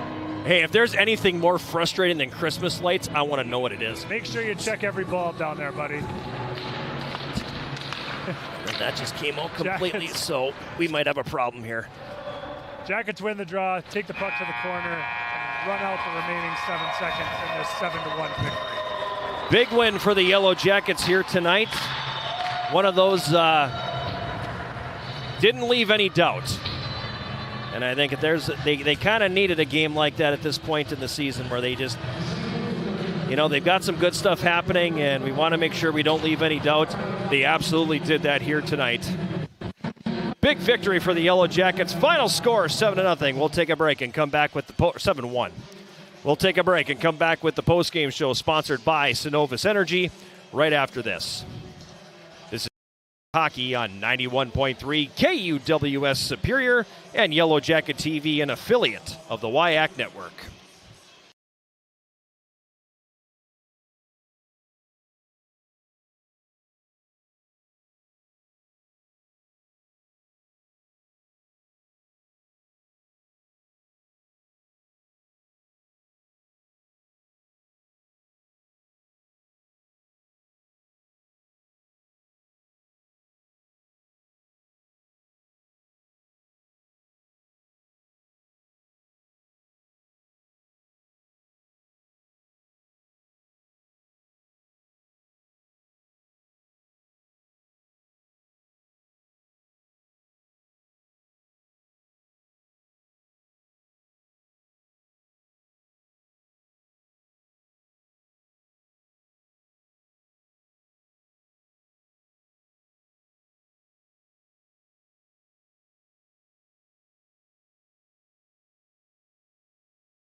We're back here at Westman Arena as the postgame show sponsored by Synovus Energy following a 7-1 Yellow Jacket win over Concordia College. The win, the 7th in a row for the Yellow Jackets, and it improves their record to 11-3-1 on the season.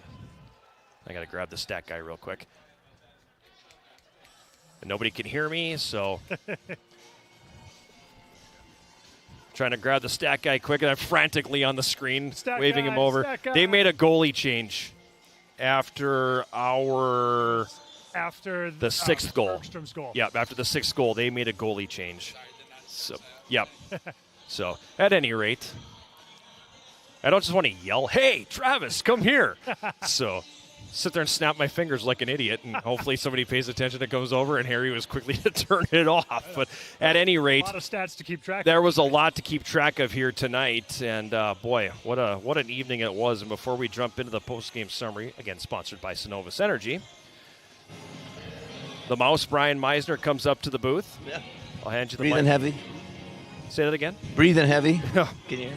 Yeah, well, you hear it fine. Okay. I just want to make sure it's not too loud. But what a night. The camera takes away 5 inches, too, just so you know. Height-wise. Yeah, we'll squat down for you. But what a night. Yeah, crazy, huh? That was a wildly entertaining game. Yeah. Had, and probably one of the crazier third periods we've seen in a while. But, as a staff, boy, you had to like what you saw tonight. Yeah, for me, not seeing the boys in a couple of weeks, it's pretty amazing. It was fun. They talking to one of the parents on the way up, and they're like, I didn't expect that tonight. I said, I didn't either. I mean, coming off a road trip like we came off, which they played great in my mind, but it's a long trip, as you well know.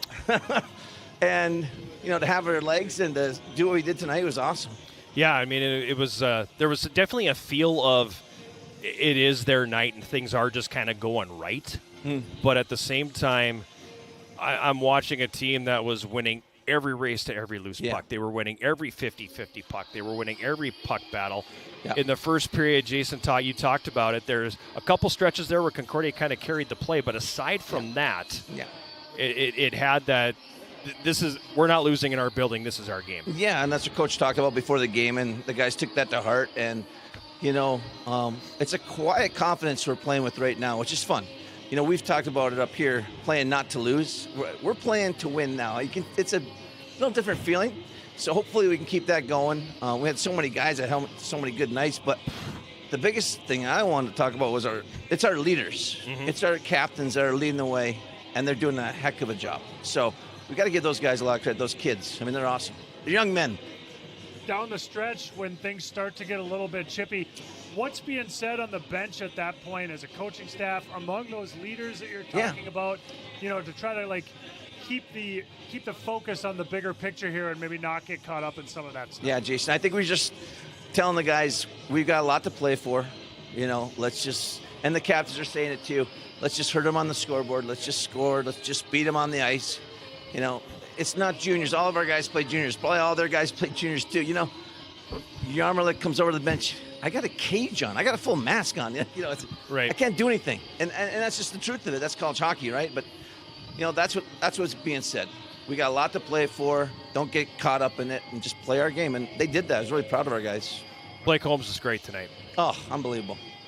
He was both ends of the rink. He was fantastic. That's funny you say that because early in the game I was thinking that, right? And then we got 70. I'm trying to think, I'd like to get him some more ice. Right. And then I'm trying to think, I got to keep. Anyway, it worked out pretty well because I think he got a lot of ice too. Yeah, no doubt about that. But he was fantastic. I mean, our D played great. Our forwards played great. It's hard to pick on something, Obviously, we weren't really happy with our first period defensively. The defensive zone gave up too many grade A shots, but the next period we only gave up, I think, 3 or 4. So we're turning in the right direction. I don't know what happened this period. Well, that power play. The power play hurt you at the end, obviously. And unfortunately for Kobe, they get one with less than a minute to go. Yeah, we were disappointed in that, obviously, because we were playing for Kobe out there. We're talking about 51 seconds. It's tough to give up a goal that late. But, man, you give them a little credit, too. They didn't quit there. They were playing hard. They're putting a lot of pucks on the net in the last 2 minutes. So you could see how committed that the team was to try to get Kobe that shutout. Yeah. I mean, still trying to block shots with a 7-0 lead and a minute left in the game. Exactly, they were. And that's a sign of a close team. That's a sign of a team that wants to – that's bought in, I should say. They really – they're fun to be around. So that's not going to happen every night. No. And you've got Why another good opponent coming in tomorrow in St. John's. They've struggled as of late, and I'm assuming they won tonight. Yeah, they defeated Northland tonight, so they snap a losing streak. They're 500 again. It's not going to be easy. No. How do you tell these guys, all right, that was great, that was fun, a lot of good stuff happened. Power play, 4 goals. I know Holy about moly. that. So that was awesome. We have to turn the page, though, guys. Right. Enjoy this for the next 15 seconds, then it's over. We got work to do again tomorrow. And if you look at our streak that's going on, that's been happening, So we have a good little streak going on by ourselves here. And just last weekend, I think that was a good sign of turning the page, playing a really good team Friday night, expecting a really tough match. And we, not that it wasn't, but, scoring-wise, we had got up 5-0 in that game. So we have to have that same mentality. I think the guys understand that. They're playing that way. It's just one shift at a time, but seriously, it's for us. It's about our game and, the things that we're trying to do. whether that's protecting the middle, it's just simple stuff like that, or, getting pucks in deep or protecting the puck down low. I mean, basic stuff, but you know what I'm talking about. Okay. Fun one tonight, Mouse. Yeah, it was really fun. Let's do it again tomorrow. I love it. All right, I'll see you guys. Thanks, buddy. Thank you. It's Yellow Jacket assistant coach Brian Meisner, who popped up for his post-game interview, and I feel like we need to get a sponsor for that. We need to get something that sponsors the Mouse conversation. Why not? I mean, it could be cheeseburgers, it could be Coca-Cola. I don't care. We should just get something. Start with Anchor Bar. Anchor Bar. I love it. So the anchors out there, you can sponsor the post-game coach interview. We like some burgers. I do. I know. I can tell you for sure that the officials go out to Anchor Bar for burger after the game. I see you ran into them when you went there. Been there with them, so yeah, that could be the start for the Meisner show. I'll put that one out to them. Let's jump into the post-game summary because we got a lot of goals to cover, and I know Chris back in the studio has all 7 of these highlights clipped. So it would be amazing if we. Are you going to run replays, Harry? Okay, we'll see if we can sync this up, and on the radio side you get to hear the replay and also see it here on Yellow Jacket TV. But good start to the hockey game, and boy, kind of a cool thing when the first goal of the game or would have been the game winner if not for the last 51 seconds. But first goal of the game goes to the rookie, his first collegiate goal for Trey Sauter. Right, and I think Sauter actually created this in the neutral zone, generating the turnover that started the play, turned the puck back into the attacking zone, the defenseman blows a tire, and great shot on goal. Yeah, first of the season for him. That came at 9:39 of the opening period, and the Yellow Jackets off and running 1-0.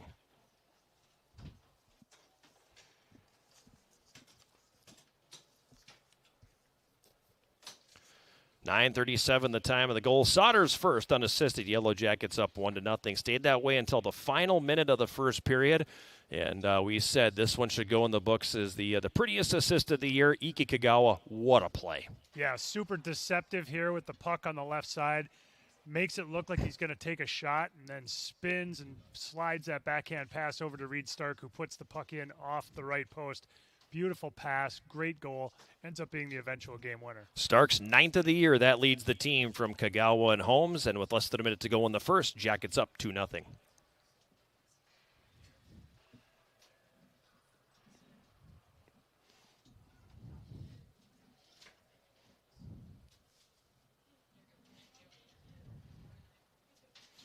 Absolutely brilliant pass from Inki Kagawa in every single game, man. He shows, again, he's a dynamic player. Good things happen when that guy is on the ice. You called it before the season even started, just seeing him in some of those initial practices, and he has lived up to the advanced billing for sure. Yeah, absolutely. So 1-0 Jackets, or 2-0 Jackets after one. They had the edge in shots on goal, 11-8. Early in the second period, the Yellow Jackets converting on a power play, and again, it was that man Kagawa setting things up. He had a great pass into the slot for Colin Pettersson, who didn't get all of it on the one-timer, got enough to put the Yellow Jackets in front 3-0. Right, and just being able to take that quick one-timer and get it off quick, have the puck be right in his wheelhouse from Kagawa, and all of that started with a clean face-off win. Third of the season for Pettersson. Yellow Jackets up 3-0.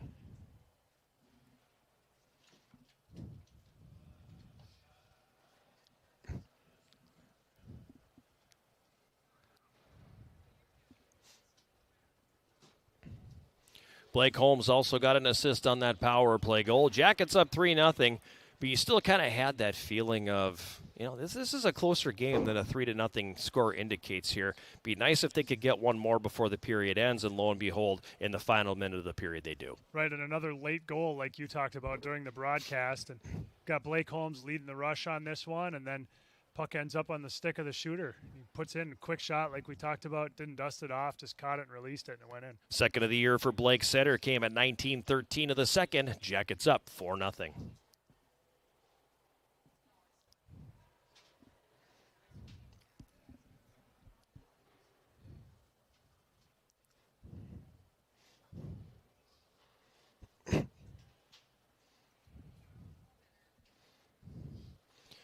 Gavin Rasmussen also getting an assist on that one, and for Holmes, that was his 4th assist. Oh, they changed one. His 3rd assist of the game. He had 4. They have made a change on that here. So, but 3rd assist for Blake Holmes.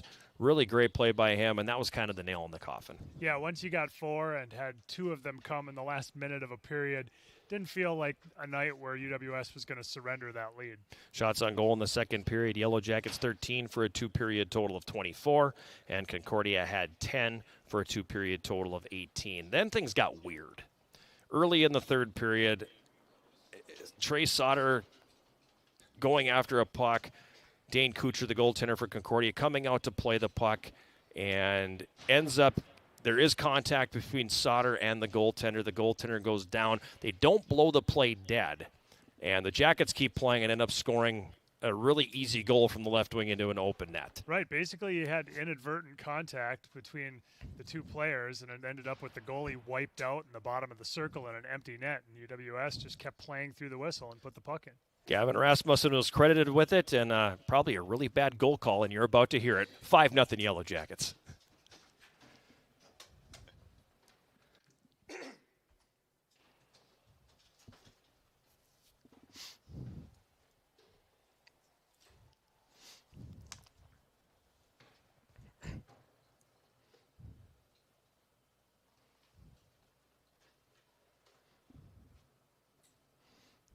That wasn't so bad. It wasn't so bad. I thought it was worse than that, but it was just a strange play because Concordia's players are looking at their goaltender. Yellow Jackets keep playing. The net is wide open. Coaches are yelling. And the officials just kind of watched it all happen. The puck goes in the net, and they point. It's like, okay, so the Jackets doing a good job playing to the whistle there.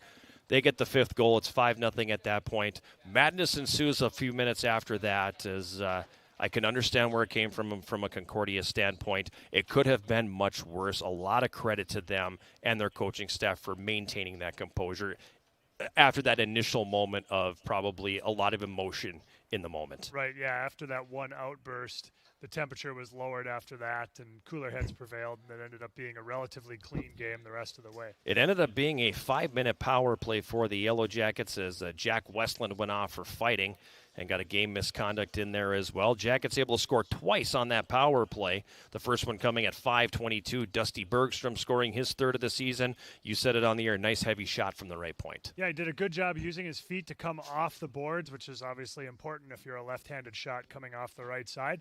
And he created himself a lane and fired a heavy shot. And evidently, given the fact that they pulled the goalie after that, you can probably assume that it did indeed get through clean and just beat him. 3rd of the year for Bergstrom, and it extended the Yellow Jackets lead.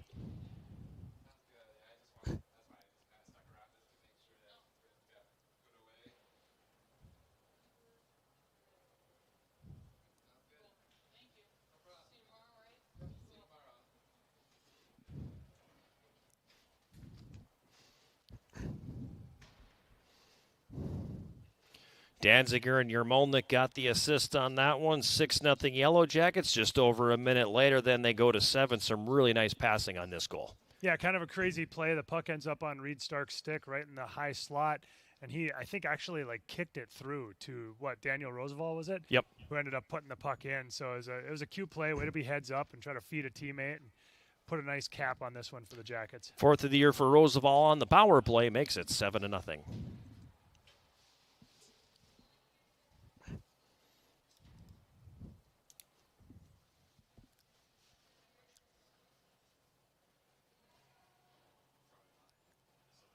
And I just don't think we've talked enough about the custard and I mean, 7 goals, and we're feeding the crowd. And we're feeding the crowd. That's a good night at Westman. It was a real good night at Westman. So yeah, I was late mentioning it on the air too, and it got all the way to the 6th goal before I finally said, oh, by the way, everybody here is going to enjoy some custard tonight. So yes, the 5-goal free-for-all, 2 consecutive home games. The Jackets have been able to do that number. Stayed 7-0 until the final minute power play goal for Concordia. Joe Hargindegi, dang it, I blew it on the last one too. Scoring his 4th goal of the season in the final minute of play to make the final score 7-1. Shots on goal in the 3rd period. The Yellow Jackets had 9 for a game total of 33. Concordia had 13, obviously fueled by that late power play when they were throwing everything at the net. Game total of 31. Penalties in the game, the Yellow Jackets end up taking more. 9 penalties for 18 minutes, while Concordia took 8 penalties for 27. And on the power play, the Cobbers go 1 for 7. Yellow Jackets 4 for 7. Again, 5 power play goals in the first 14 games, and they net 4 of them tonight. They look good. They look confident, created chances, and Boy, the pucks were just going in. It's nice when those nights happen. They don't happen often, so enjoy it if you can. Kobe Grant, as we mentioned, was less than a minute away from getting his second shutout of the season. Unfortunately for him, he surrenders one goal, not the end of the world, and he's more probably happier to get that victory. He improves to 4-1-1 on the season. The goals against average was at 196, so that'll come down a hair. And the save percentage was at 941. He finishes with 30 stops. He's got a nice save percentage heading into Saturday. He's got some fabulous numbers right now. At the other end for Concordia, Dane Kuchar will get tagged with the loss. He now falls to 5-6-1 on the season. He finishes with 23 saves before being pulled. Brock Morose comes in and gives up one goal on the very first shot he saw. One goal on 4 shots on net.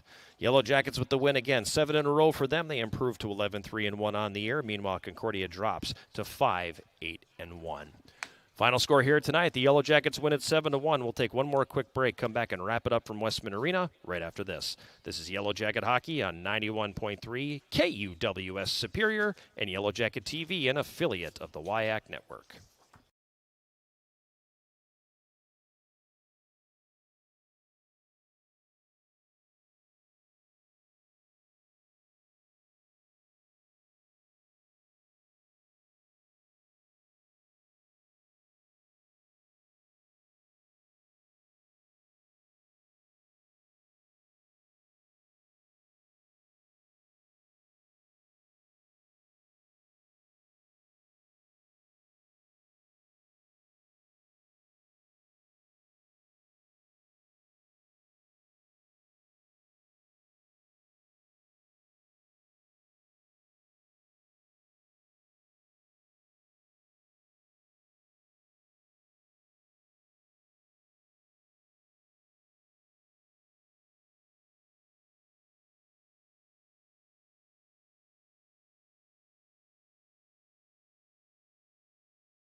We're back at West Minn Arena. It's the final segment of our post-game show. The post-game show sponsored by Synovus Energy.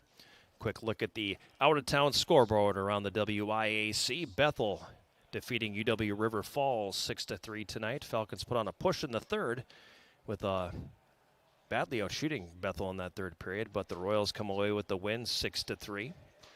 UW Stout tacks on one more in the third, and they defeat Augsburg tonight. Final score there 5-1. MSOE shuts out UW Eau Claire 2-0, so the Blue Gold's getting shut out at home. Boy, that doesn't happen very often at all. Wow. So tough start to the year for UW Eau Claire. This is their first game back from break as well, so maybe a little bit of rust there that needed to get knocked off, but MSOE with the 2-0 win. Stevens Point pulling away in the third. They score 3 times. They scored 5 of the last 6 goals, and they defeat St. Scholastica 6-3 in that one. And then St. John's defeating Northland 6-3 tonight, and that's who the Yellow Jackets will see tomorrow. More on that in a moment. UMD shutting out St. Cloud State tonight 2-0, so your Bulldogs pick up a large victory there in that one. Time now for positive direction there. Post-game show 3-star selection, and you've got some work to do. Not surprisingly, on a night where the Jackets won 7-1, it's going to be a UWS sweep. Home sweep. I like it. So there you go. Third star tonight is UWS sophomore goaltender Kobe Grant. Almost his second shutout. Instead, just a mere 30 saves on 31 shots. And it can kind of get lost in a 7-1 win.